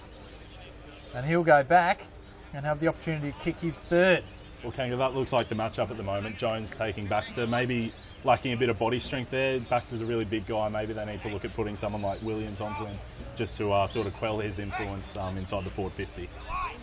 He's a strong unit, Josh Baxter, but he leads very well also. Kicks nicely to boot as well. And they get around him, and well they should. That's his third. So Josh Baxter answers for the Sharks, and again, momentum keeps swinging. A trading of goals and trading of play, and the Sharks now bridge the gap. Redland leading 11-5-71, and Southport 9-8-62, so 9 points the margin. Well, that's great from Baxter, and it's great for Southport. He's really put his hand up. I feel like Baxter's said to the team, I'm the guy. If you're going to kick it inside forward 50, look for me. And he's kicked 3 now. Between him and Brewer, there's some headaches down there for Redland. Well, what is noticeable is that Southport have been reluctant to actually put Brewer back in the ruck, just for the sake of the fact that they feel they've got an advantage with the sheer size of him down there, as we see Smith for Redland. Hasfield just bustled it forward, but Wade Mills, of course former Brisbane Lion Wade Mills, it's back, kicks it long from defence, looking for Mellon, comes over the top but can't take it there. That was Pfeiffer who was dispossessed. Smith just works it forward, lucks of fortune, the ball ends up, upended was the Redlands, now they come away again, Southport, here's Burge, back to Headland, gets it back over the top to Keller. The pressure's on here. Now Burge just butters up, but now he turns it over. Ball's in the middle of the ground. Played on. Did Brewer. Lucky. Howard now gets around. Gets around Thine. That's a high tackle. That's a high tackle. And advantage paid. So Redland go in to the forward 50 here. Wade Mills just goes hard at the ball and is on the ground. There's Thompson who's wrapped him up. And we'll have a ball up inside Redland's forward 50, and that high tackle was on Damien Stephen there in the middle of the ground, which I didn't quite pick up that player. So Goldsmith, like you said before, Kanga, rucking now for Southport, but this is Thompson on the left, puts it to the hot spot. Can't take the mark, can Hughes, but he wheels around, pops it through, and well done, Cleve Hughes, as he kicks his fourth. And that was just a really clever kick from Thompson. He could have blazed away and maybe gone the check side on the left, but he elected to put it to the top of the square. Cleve Hughes kept his feet, and just a really nice snap around the body as he kicked his fourth goal. Redland get away again. So again, we see that Southport, once they close that margin, they just can't get that next goal that'll really drive them forwards in this match. You feel like Southport's goals are harder to come by. As soon as Redland get it deep into full forward, things happen a lot easier for them. So, like you alluded to before, it's Goldsmith rucking now for Southport. They've got Brewer permanently camped in the goal square. So Smith and Goldsmith will give it to the former. Now Pope gets away, finds a little bit of space. He can go forward. Here comes the big fella in. Brewer over the top, almost had it. Didn't quite clasp it with both hands. Now the ball just still's free. Just working there is Mellon. There is Stephen Troll. Should I say it was Wells. Working through. Goldsmith has his kick smothered. Here's Howard. Just feeds it backwards. Goes to Rogerson. Goes over the top there. And the mark was actually taken there by Williams. And Redlands can actually just relieve the pressure. That was Wrigley. I was looking for that Redland player earlier. Apologies to the Wrigley family. Make some great gum. Come across the ground. They find Howard. Howard's got a little bit of space here. Had Cars up the wing. Goes to Stephen. Can't quite clasp, but the kick wasn't good enough. Here's Thine. Generally has a left foot, but that one wasn't as good as it could be. Howard intercepts. Got to be quick there. There's the Redlands now. Baxter's in the way. Just gets it forward. Coming over the top there was Southport, but well intercepted there by Rees. And now the ball's away with Smith, who got it from Gruen. They'll go inside forward 50 towards Astle, but it is Keller who intercepts. So end-to-end stuff, and very exciting as we see the ball back in defence with Hill. How exciting was that? There was about 4 turnovers in a row, all crucial. So Headland still under pressure, plenty of pressure from Estel. Little handball, no it wasn't. That's Plum. So Reese Estel is going to have a simple set shot. And that's devastating for Southport. There were some very poor turnovers at this end of the ground. I think it was Tyne who had a chance to hit a target inside 50. So that was a good tackle by Estel. This will be reward for effort. He has set up quite a few goals today. And he pops it through with ease. So Reese Estel, he kicks his second. And it's been pushed out once again to beyond 20 points. It's a 21-point lead. 13-5, 83, leading Southport. 9-8. So, Will, for all the play that Southport's enjoyed in this quarter, they've made very little inroads into the half-time margin. I think they've won the quarter by 2 points, which really isn't good enough. Redlands, although they haven't had the bulk of the play, once they have, they've broken quickly and just been far more efficient inside forward 50. It was a really good tackle there by Estel to force the turnover. Yeah, certainly. And Hill's handball to Headland was a shocker and put under enormous pressure and again resulted in a goal, a cheap one. So Brennan goes over the top for Southport. Players around the contest here. Here's Geary. He tackles. And another ball up. And that was Rees around the contest as well. It's been pretty good, Brennan. And almost gave away a free kick for mine there. But Butto's up nicely. He's trying to work it through. This time trying to come through. There was Grayson. Just bustles it forward, McCanch. Here's Rogerson. Attacks the ball hard. Troutman with the tackle. Collison to Wells. Goes forward, but you're not going to win the race, was Big Brewer, as Williams gets there first. He goes backwards. Finds a teammate. This time in Jones. Jones outside defensive 50. Ball now with Lovett. He's over the top. Zufa was there at the back. now had to pounce. Keller was in the way there as well, providing a good contest. Now Southport come away. Keller's there again.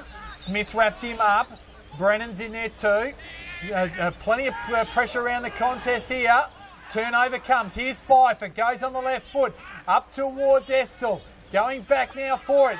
Leading the race this time is the Southport player in Thine. And Mills can get it over the top here. And Southport will clear. And that's Gary with the handball. Off to Headland.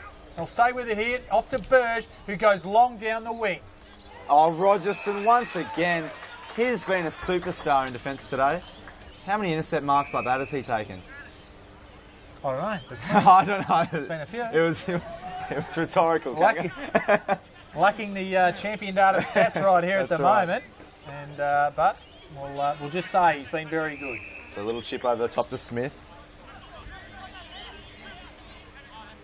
So Redland just pushing their margin further and further in this quarter. That's a very good kick onto the chest of Brewer.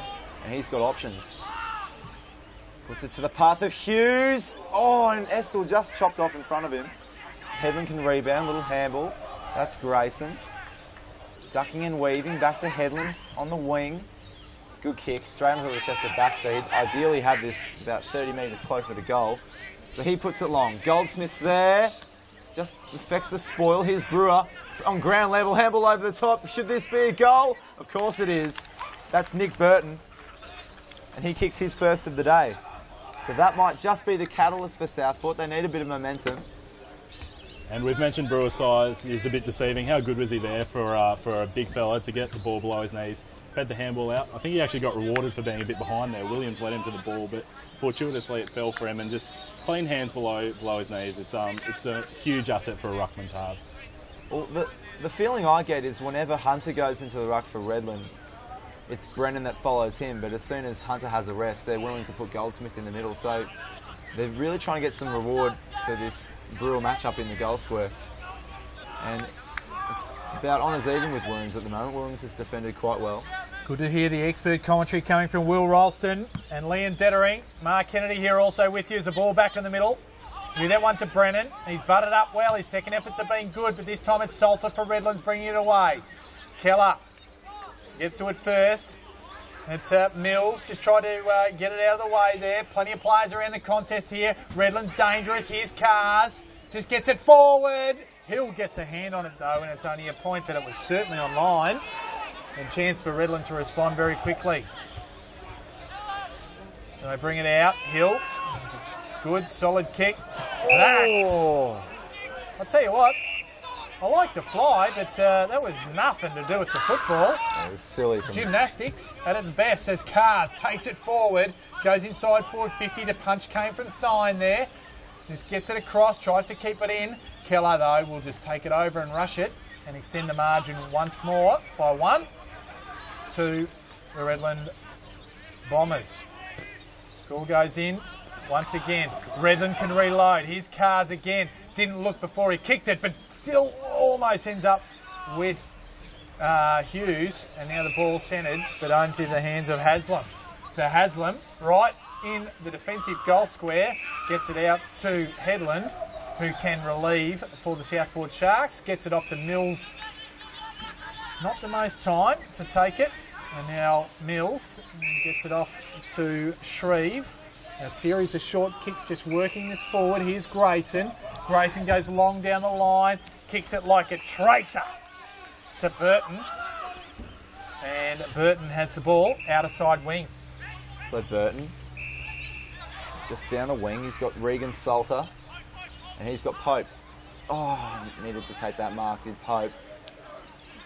That's a big collision there by Salter, and he's paddled it back. This could work out. I think it's Collison. He's 50 out, puts it inboard. Goldsmith's there on the second bite. He takes a great mark. And this is a much, much needed goal for Southport. We're 25 minutes into this third quarter. And Will, apart from that drop mark by Pope there, it was much better ball movement from Southport. They just hit up the short option down the wing. Took a lot of the risk out of the ball movement, and they found Goldsmith there inside forward 50. So Jake Goldsmith, they need to kick these set shots, and he does. That's his first of the day. Come on, you boys, get excited. Oh, It's an exciting game. I don't want to go too early. I feel like it's eerily similar to the last game, just back and forth, and then Southport managed to get the lead in the last quarter a few weeks ago. So I feel like we're building to a big climax here. So it's 13-7-85 Redland, still leading Southport 11-8-74. They've been leading all day. But it's back to an 11-point margin. So the very dull, monotone Will Ralston. Not wanting to get excited. 11-point margin here at Casheezi Park. We're into time on this third quarter here on Neefel TV. Brennan gets high. I'll get excited. Pfeiffer comes away. Looks for a target. Ball smothered there by Haslam, but Smith can mop it up there for Redlands. Goes off towards Zuffa. Dives but can't take it. Towing it through with Thompson. In pursuit was Headland. There, Cars tries to take it with him but can't. Plenty of players all of a sudden emerging around the contest. And that's Regan Salter around it. And we will have a ball up just inside forward 50 for the Redland Bombers. Brennan and Hunter. Give that one to Brennan. He's been very good in this third quarter for mine. Plenty of players around the contest here again. Tackling pressure high. And the umpire says, give it to me. And he moved all of 5 metres. And again, you throw a blanket over about 25 players. Here's Burge. He tries to clear it off to Mills. Back to Grayson. Just lumbers along, looking for a target in Shreve on the outer side. Goes in. Now they're moving along. Here's Burge. He can run down that wing there. Finds Geary. Kicked a couple of first quarter goals. Goes inside to Pope, who drops another one. Here's Pfeiffer. He can't quite find a target. Brennan's there as well. All of a sudden, the pressure's high. Burge comes through. Finds McCanch. McCanch can go over the top here. Has a target. And Southport kick for goal. And it's Shreve who hits the post. Chance to narrow it to 1 kick.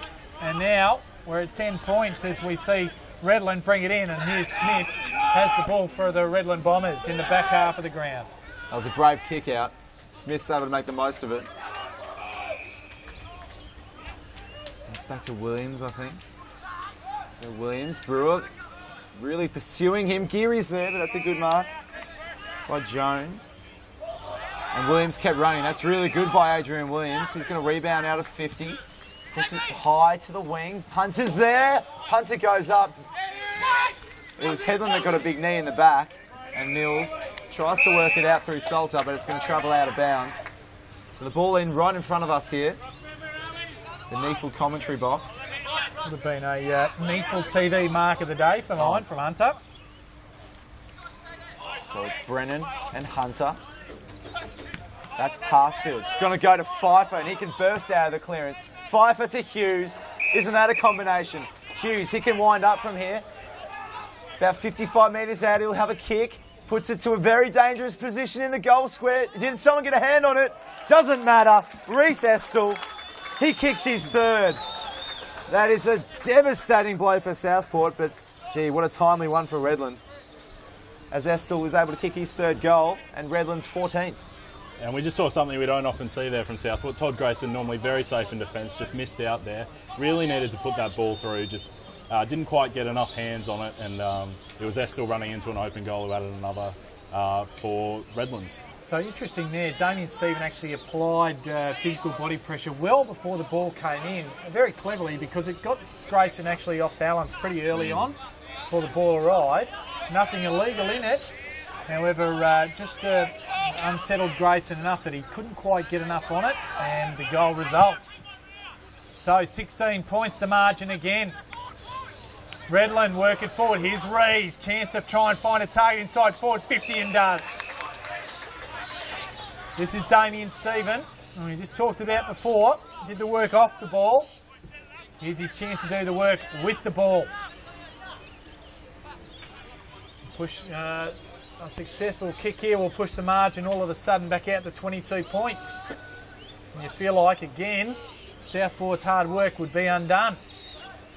So Stephen comes in, kicks from 45. Does he have the distance? Because he has the accuracy, and he does. That's his first, Kanga. What a time to get it. So good work there from the man with 2 first names, Damien Stephen. And 22 points the margin, deep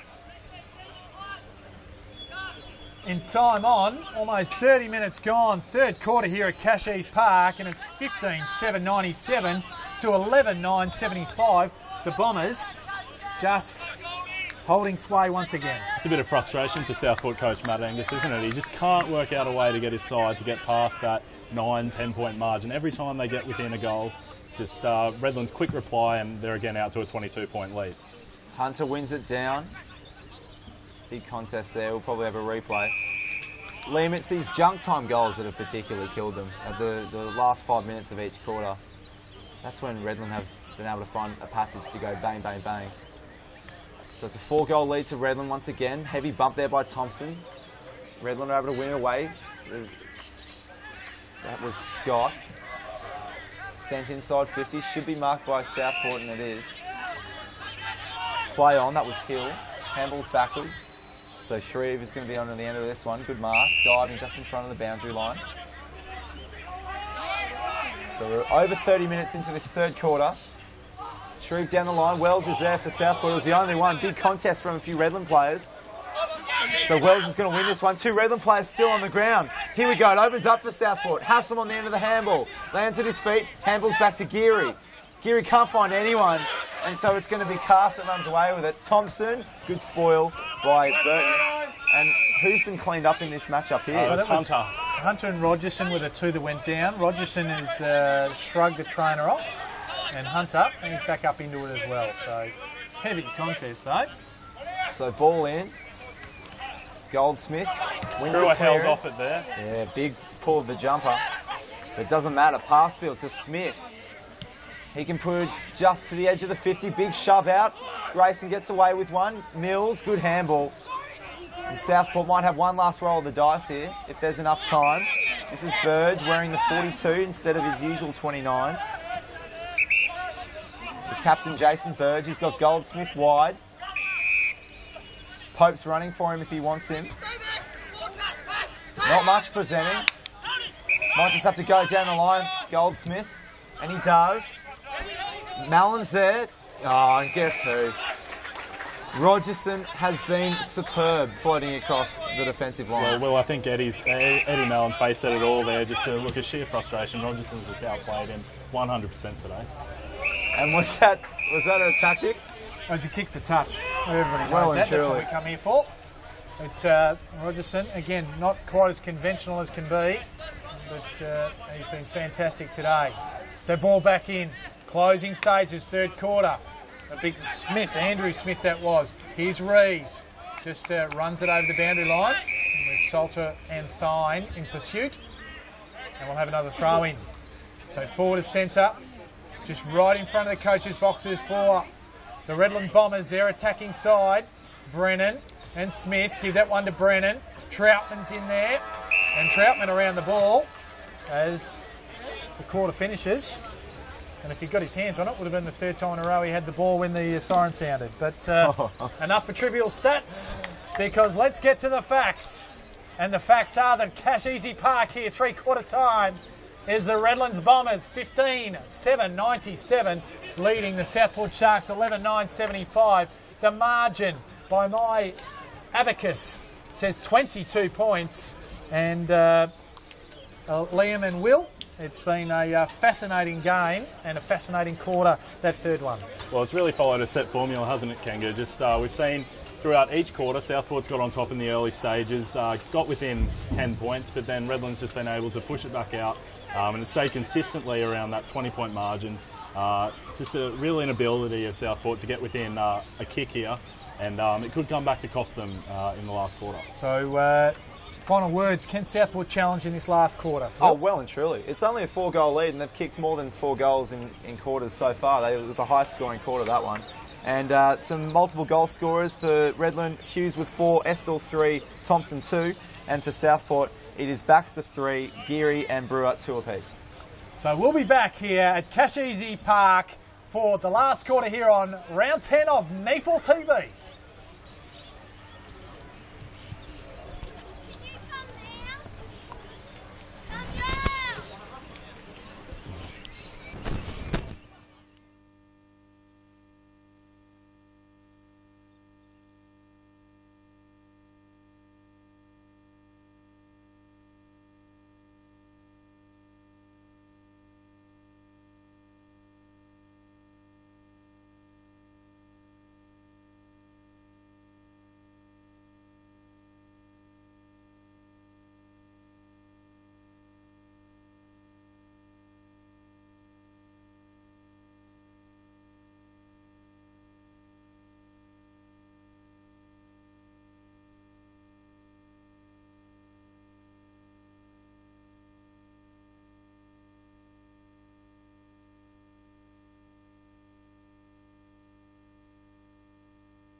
At three-quarter time here at Casheezi Park on Neefle TV, it is the Redland Bombers leading by 22 points over the Southport Sharks. Other winners today are Ainsley, the Brisbane Lions and also Aspley. And we will see who the winner of this game here is. It's 4th versus 5th. Mark Kennedy here, and joining me is Will Ralston and Liam Dettering as we see this last quarter get underway. Plenty of players around the contest eager to get in amongst it. So then it's the Southport Sharks. It's Mallon who gets it to half forward. Howard was there, got a good poke in the eye it looks like as well. Two Sharks mob the Redlands, a player. Now Cars, you get out to Hunter, a little bit of space. Not sure what that was, but looked like a 9-iron. So beautifully tackled was Keller by Howard, and we'll have a ball in, a throw in.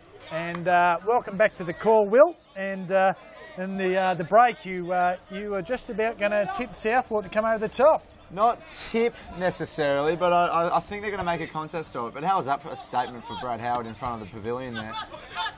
So this is going to be another clearance to Redland, you'd assume. Thompson to Reese. Handballs back to Howard. Good tackle by Mallon. It's a turnover.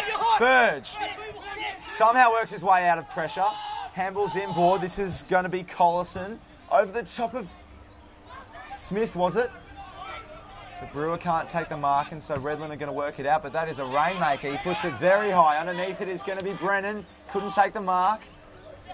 Mallon's there. A couple hands on it. Reese. There's the ball up.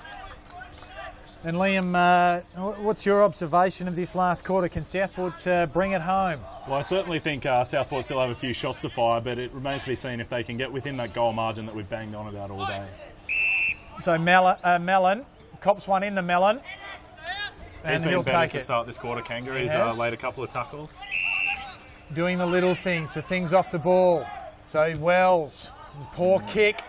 Just had his back on it with Smith for Redlands, who could have mopped it up. It was the big fella Smith.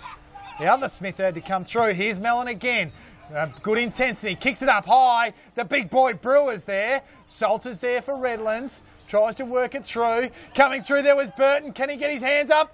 The ball comes off McCanch, I think it is. And it's a goal. So Southport, the vital first one. And I'm just trying to pick up the player. I think it was McCanch who got his left shoe to the ball, and a vital, important goal, and his first for the day to bring the margin back to 16 points. But this has been the pattern of the certainly the last three quarters, is that Southport's kicked the first goal of I think each of those quarters, but haven't been able to go on with it. So it's really important for them now to continue this good start, keep getting first hands on the footy, and really drive it forward from these clearances. Well, it was a bit of a lucky goal, but that's what happens. If you keep applying pressure time and time again, keep sending it forward one after the other, you're going to kick goals. And I'm going to give that one to Mallon. I think he's had a really positive impact at the start of this quarter. So Brennan wins the tap for Southport. And Southport once again win the clearance through Troutman. He puts it long. A few players go up in the contest. Howard's at the feet of it. And Redland are able to rebound pretty comfortably. This is going to land for Reese. And he can take on Troutman. Short kick, it's poor, and that's a turnover. Here's Thine. He's got an option. So that is going to be Collison to put it high inside 50. Brewer! The big man! Like he needed any more height than he currently has, he finds an extra couple of feet. I think he was actually on the ground because such was his weight that I think he collapsed Williams, that he actually took it on his knees on the ground. And what a mark that was from Big Brewer. Collison, who I think has been terrific for Southport in close, he's won a lot of clearances for them. Just did exactly what you need to do to give Brewer a chance, which is put it up, used his height, and clunked a massive grab for Southport. So I'm giving him mark of the day, Brewer. Mitch Brewer has kicked 2 so far, to kick a 3rd, and he puts them within 2 goals. Mitch Brewer, well done, mate. What a start to the quarter for Southport. Boys, I think we've got a game on our hands. Hold your horses, Will. We need one more. Just get us under 6 points, and then we'll have something to cheer about in the box. Not that we're going for anyone, of course. We just like to see a nice, close game. I just want to see a close contest. I don't have any money on. Nothing suspicious. That is the voice of Will Ralston, just for the adjudicators, just in case they go through the books at one of the betting agencies. So We have a fantastic contest. We're back to 10 points here at Casheezi Park. Not even 5 minutes gone this last quarter. So Brennan up in the ruck again. We'll give that one to Hunter though for Redlands. Holding on was the call. Pope gives it away, and it's Reese who'll take the free kick. That was fair enough. He'll go forward. Under it there was Keller. And Kanga Keller's one who's also been really good today. He's had the job on Zuffa, done a terrific job. So hopefully he keeps that up in this last quarter. So Headland has it. Just on defensive 50. Asked to go now. Finds Thine who works for him. He loves his left foot. Asked to go, just chips it up. Passfield can make a contest. Keller was coming in as well. Forced to spoil. Thine gets it back now and will go long on the outer side. And he finds McCanch. Massive spoil from Keller. That was huge. Passfield had that gobbled up, I thought. The kick wasn't good from Thine. As we see McCanch, he goes long down the line. Baxter's there. Here comes Burton. It's been good, but the ball beats him out of play. Oh, he looks down, he goes, oh, I'm standing out. Let's let the umpire throw it back in, and that's what he will do. And the next voice you will hear is that of Will Ralston, who is suggesting he's barracking for Southport. Go Redland. So Hunter can't win that one down. We'll have another contest here. In the back. That's a timely free kick for Southport. So it's going to be McCanch. He looks for a forward option, but that's a turnover, and it's going to land with Stephen Wrigley. So there's been some uncharacteristic turnovers from Redland early in this quarter. Let's see if they can settle the nerves here. That's a very good kick. Scott might have been chopped. Here's Shreve, number 4 for Southport. He's got Tyne wide. So Thine, as you said, loves his left. That's a strange kick inside forward 50, but it might still end up with Southport. But Smith is able to mop it up, so he puts it wide, but only as far as Pope, I believe. Pope, he's got the same boots as Geary. That's what I'm getting mixed up with. That's a great kick. So here's McCanch. He's been lively. McCanch directing a bit of traffic. He might just send it long, and he does. It's a wobbler. Oh, it's landed with Haslam. Can't take the mark. Redland a bit lucky there. Few handballs. Feeling the pressure. Tunnel ball. Cass into the centre circle is Thompson. He takes the mark. Handballs over the top to Passfield. Open 50. Has a shot for goal. How will it bounce? Just sits up. Keller can get back. Keller with plenty of space here. He's got Hill, and Hill is going to rebound for Southport. So exciting times here at Casheezi Park. Hill will go back to Keller. Goes up the middle now, looking for and finding Burge. Had a blood rule early, had to change his jumper from the usual 29, and now he sits in 42. Looking around. Asked to go now by the umpire. Goes up the middle, finds Keller on defensive 50. He plays on. Can come wide to Shreve, who's showed good run. Plays on now, can go inside forward 50. Yanks the kick, but tries to find Haslam. Haslam wrapped up. Trying to work in there with the Redland defence. Here's Wrigley, tries to get a boot to it. Rogerson coming through. Big Brewer's in there as well, throwing his weight around. Plenty of players around the contest. And the umpire will say, give it to me. And at centre half forward, we'll have a ball up. And Kangaroo was a strange lead from Brewer there. I've just been watching his leading patterns the last couple of times. He's not leading at the ball carrier. He's making it very difficult for his teammates to get the ball to him if they have to kick across their body like that. So getting it through there with Burton. Gets it off to Haslam. And he will shoot for goal. And this to bring the margin back to 4 points if he can kick straight and true. Bit of confusion here. The Redland players are spewing about something. The central umpire, they were appealing for the ball to be touched off the boot. The central umpire actually confirmed to the umpire down the end there that it was a mark. So Haslam, he'll come in, 45-degree angle, 30 metres out, he kicks nicely. Game on!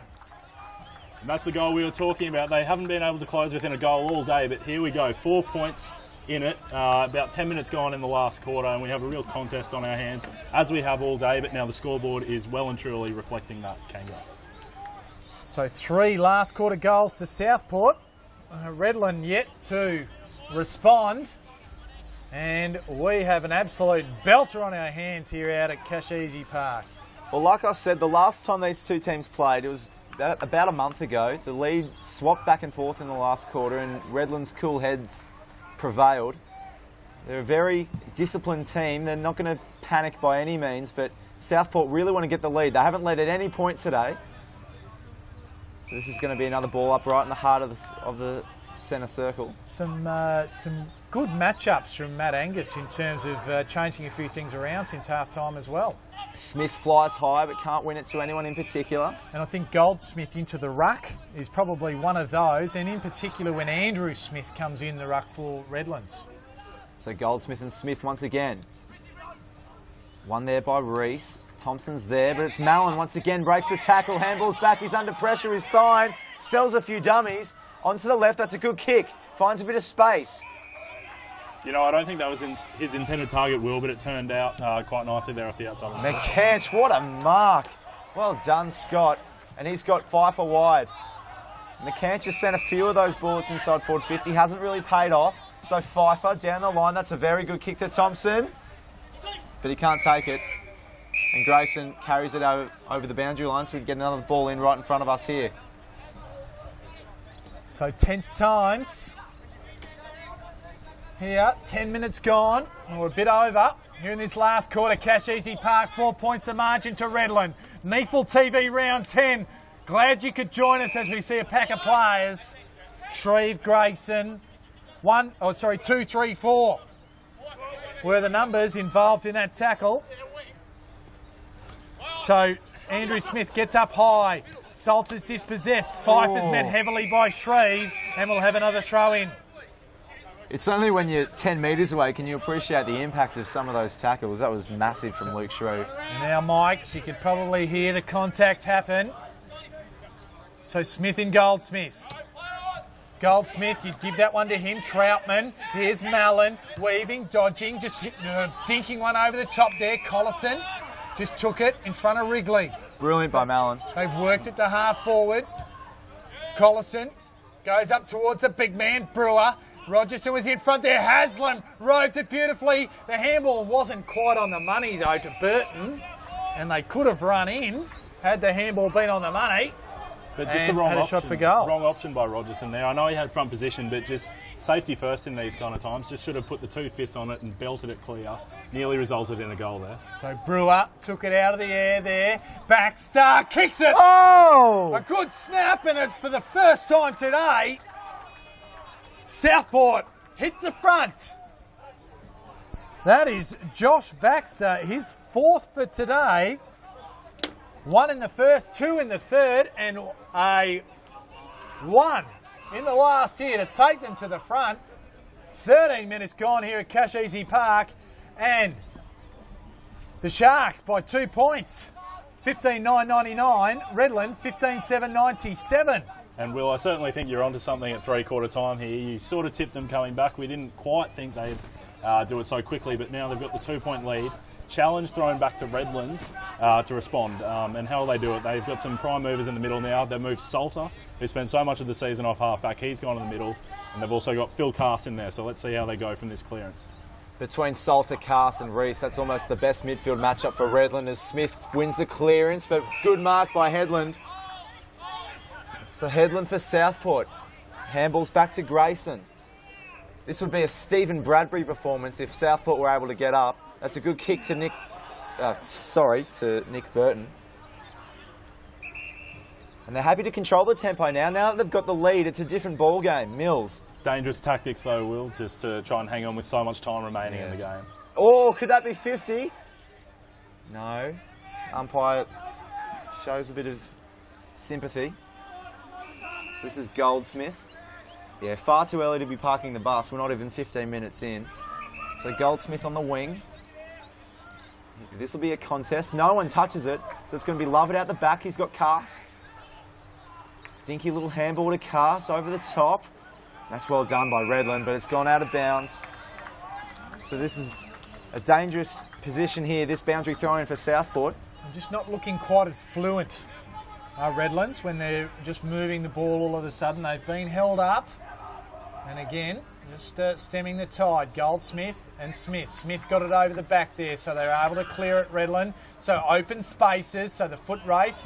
So Thompson and Grayson. Grayson just uses his body work. Troutman just has it intercepted by his opposite number there in Passfield. Now the ball's with Fife. Goes up towards Zuffa. Just wearing in closely there was Keller, but Zuffa gets a kick forward there. So here's Brewer. Brewer with Thine. It's been a good contest all day, that one. Thine, he'll end up on his right foot, so trouble there for him. Thompson works in. He's wrapped up by Keller, and the ball goes out of bounds in Redland's attacking half. And Kanga, you mentioned Brewer there. He's one who's been pretty quiet for Redlands today, but he's that X factor they've got in that forward 50. Let's see if he can do something to turn the game in the final moments of this contest. So the ball goes up. Hunter just pushing it to the back. Did nicely. But plenty of players around the contest, and the umpire will say, it'll be mine, I'll throw it up again. So will Ralston be the oracle, the octopus that selects the winner? Ball goes up again. A good hit out by... it was good work there in the clearance by Hunter to Pfeiffer. But the defence was up to it, and we'll have a throw-in 45 metres around from the Redland goal. Exciting times here. Can Redland find the goal that gives them back the lead they deserve? Hunter. Salter's there as well. Desperately want a goal. Handball out of the congestion. Back into congestion now as Goldsmith hits the deck. And just with these stoppages inside Redland's forward 50, Southport have to be really careful here. Hunter looking to tap the ball over the back into the space at every opportunity. Crowd getting very vocal. Everything's holding the ball at this stage, I can tell you. Here's Salter. Can he have a shot for goal? No. Good tackle there by Grayson. And they'll work this one out, Southport. That's Collison. Barrels it to the wing. Mallon's there. Just eludes him. So here we go. Boundary throw-in. And in previous quarters we've seen they were the occasions when Southport would concede the goal, but they held up really well there. Collison just banged the ball out. Got a great result with a boundary throw-in halfway down commentary side. Goldsmith for some more great ruck work. This is Salter holding the ball the crowd wanted. They don't get it. Love it. Sorry, Passfield handles it out of bounds. Just eking their way forward, stoppage by stoppage. And Goldsmith has really stepped up in the ruck work in this last quarter. Interesting, they've changed the matchups here with Goldsmith persisting in the ruck there. And so fresher legs, he hasn't had a lot of work to do. Rees, good tackle there on Regan Salter. And we'll have another stoppage. Oh, sorry, it was Thine who was the man who was tackled. And Kanga Hunter looking really banged up here. He's had the blood rule. He also had another heavy knock in the third quarter. He's looking really tired out. Used his height there to advantage. Zuffa tried to get it away on his uncustomary right foot. Haslam wrapped up. Was margin line ball for a high tackle there for mine. We've got a good view of it. The umpire says no. I would hate to be this umpire right now. He has a lot of opinions coming his way. Least of all, Will Ralston, who's absolutely back Southport for a fortune. Brewer comes through. Tackled there by Thine. Burge comes through. Clever handball. Gets it off to Mallon. Wells wrapped up by Howard now. Can't take it anywhere. And the umpire, rightly so, he says it was held to him. And he'll have it almost on the point of the square. Southport attacking now. Third man up, Rogerson. It's it up. Here's Scott, Luke Scott. So turns it over there. Now with Haslam to Hill. Brewer intercepts. Can he get it up there to a teammate there? There's plenty of desperation around it. Here's Cars around it. Zuffa's around it. Taps it out. Rogerson's got a little bit of space. They go forward to one-on-one contest. Pfeiffer's there with Headland. Now Headland takes possession of the ball. Well tackled.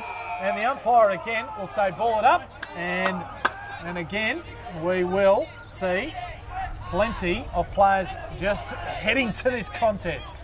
And someone we haven't seen for quite a while, I know he's carrying an ankle injury into the game, is Cleve Hughes. He's just come back on for Redlands, but he's been off for quite some time now, so it'll be interesting to see what impact he can have now that he's back on the ground. Well, if ever you wanted Cleve Hughes on the field, it's right now. We are 20 minutes into this final quarter at Casheezi Park. Southport leading by 2 points. Pfeiffer wins the tap from Hunter. A lot of players throw their body weight in. It's another bounce. How many bounces are we going to see in this last quarter? Well, just probably echoes the fact that it is desperation out there. Both sides not willing to give an inch. We'll see Redland wrestle Cars to the ground, mistaking his ball for his head almost. And there's Salter. Gets it around, he just wheels around, goes to the top of the square. Got the position to Hughes. Cleve Hughes read that like a book. The new Redlands cult hero, Cleve Hughes. We've got the chant going around the crowd here. It's exciting stuff. Cleve Hughes, can he put his side back in front? How was that for a roaring? Hughes took that mark. So Cleve Hughes, we're right behind him from the goal square. He puts it through. The Hughes chant goes up as Cleve Hughes kicks his 5th goal. It's not as plentiful as the 11 he kicked a few weeks ago, but just as important. And he's given Redland the lead. And what a game of football we've seen here today, especially this last quarter. It's been absolutely terrific. After Southport hit the lead, we saw about 5-10 minutes of just great hard contested footy with the intensity right up there. Hughes was able to get the mark, came back on. He's clearly struggling with an injury now, but 5 goals for him, another terrific performance. Can he single-handedly lift Redlands to their 6th win of the year?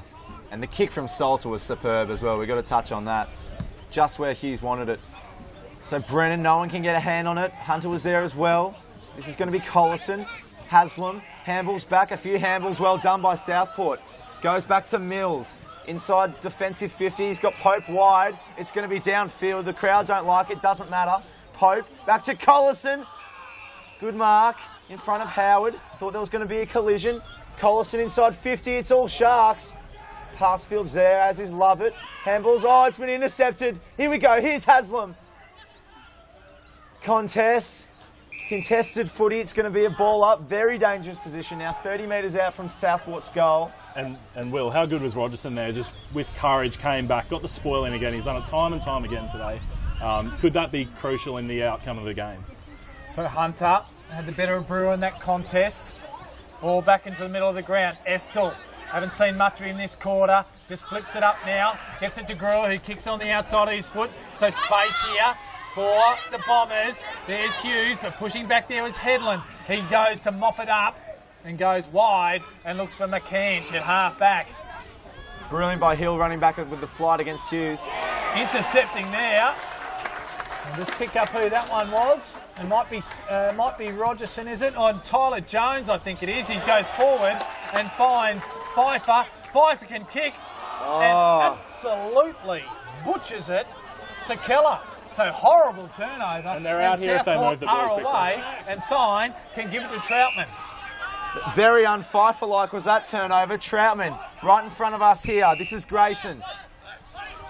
It's Redland by 4 points. Southport need the next. Not long left. We're 25 minutes in. Tyne out wide. He's got Troutman again. He keeps bobbing up, does Troutman. He goes back. This is Grayson once again, but they've got to move it. They don't have plenty of time. Grayson down the line. Wells couldn't take it. Collison, well tackled, holding the ball. And Will, hasn't Brad Howard set the standard for Redlands? His tackling has been immense in this last quarter. One of the best in the team of tackling is Brad Howard for Redland. So he's going to send it back down from where it came from.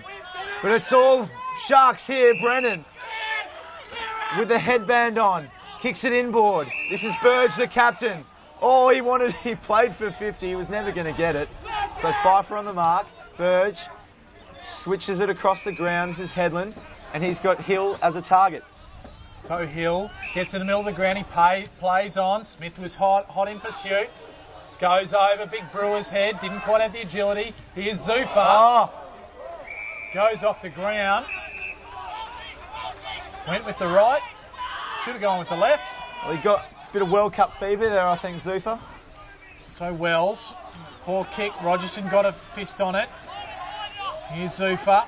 And again, hands weren't quite clean. Pressure there applied from Baxter. And I'll have a throw in. 40 metres around from the Sharks' goal.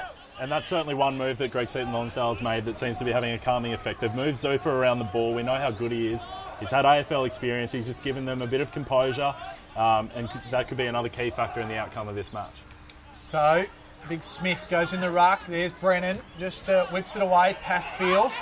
Just whips it forward. Bounces fortuitously for Pfeiffer, who's wrapped up beautifully by Thine, his opposite number. And Thine can go back, and he's about 55 metres from goal. Pfeiffer would be filthy. That's his second error.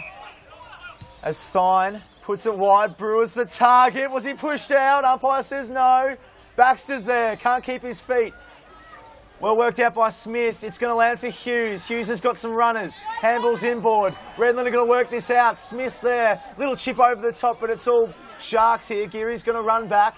Plenty of pressure here from Salter. Handball's back to Hill. Hill to Mills. Over the top. Sharks need to hold onto the ball here. And they do. This is Goldsmith. They've got to take a chance here, Will. McCanch, sorry. Similar hair colour. This is Brennan. Good kick.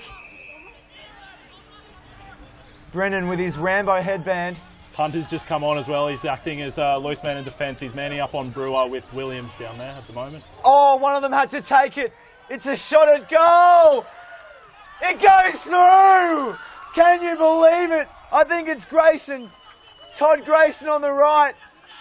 Two Redland players went up. I think it was Zuffa and Rogerson. Both tried to take the mark, and it's landed in his hands. Can you believe it? He's given them the lead.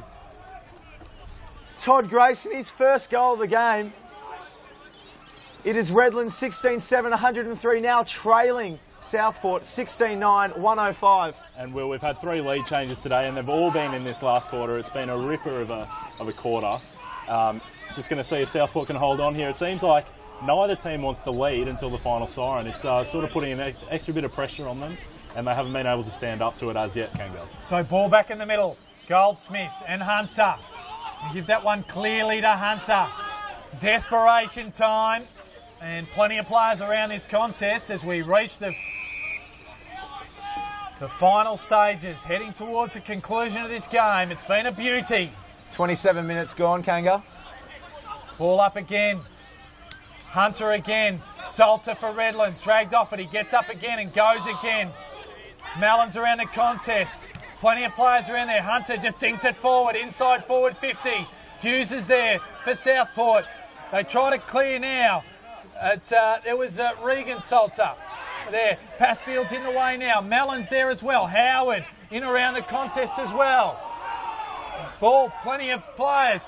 Tired bodies. Here's Rees. He can put it back inside forward 50. Mills can't take it. Pfeiffer can. Kicks around the corner. There's Hughes by himself and going to kick a goal. Hughes with half a dozen. And the lead changes again. Amazing scenes here at Casheezi Park. What a game of football. How is Hughes in the goal square unattended once again? He's kicked 6. We hadn't seen him for about a quarter and a half. And now he has absolutely turned it on in this last quarter. This is brilliant footy at Casheezi Park. Amazing scenes. But inexcusable. How do you let someone of Hughes' stature free in the goal square? I think it was Hill. Must have got sucked up to that contest there. Left Hughes free in the centre and put them back in front. Scores level, or are they in front? They're in front by 4 points, I believe. So this is going to be Pope. Redland say your move, Southport. Pope. Brewer turns it over. Brewer sends it long. But it's a good mark. Oh, that would have been massive. Look casual there, Hill, didn't he? Very casual, Hill. Taking it. Out wide to Mills.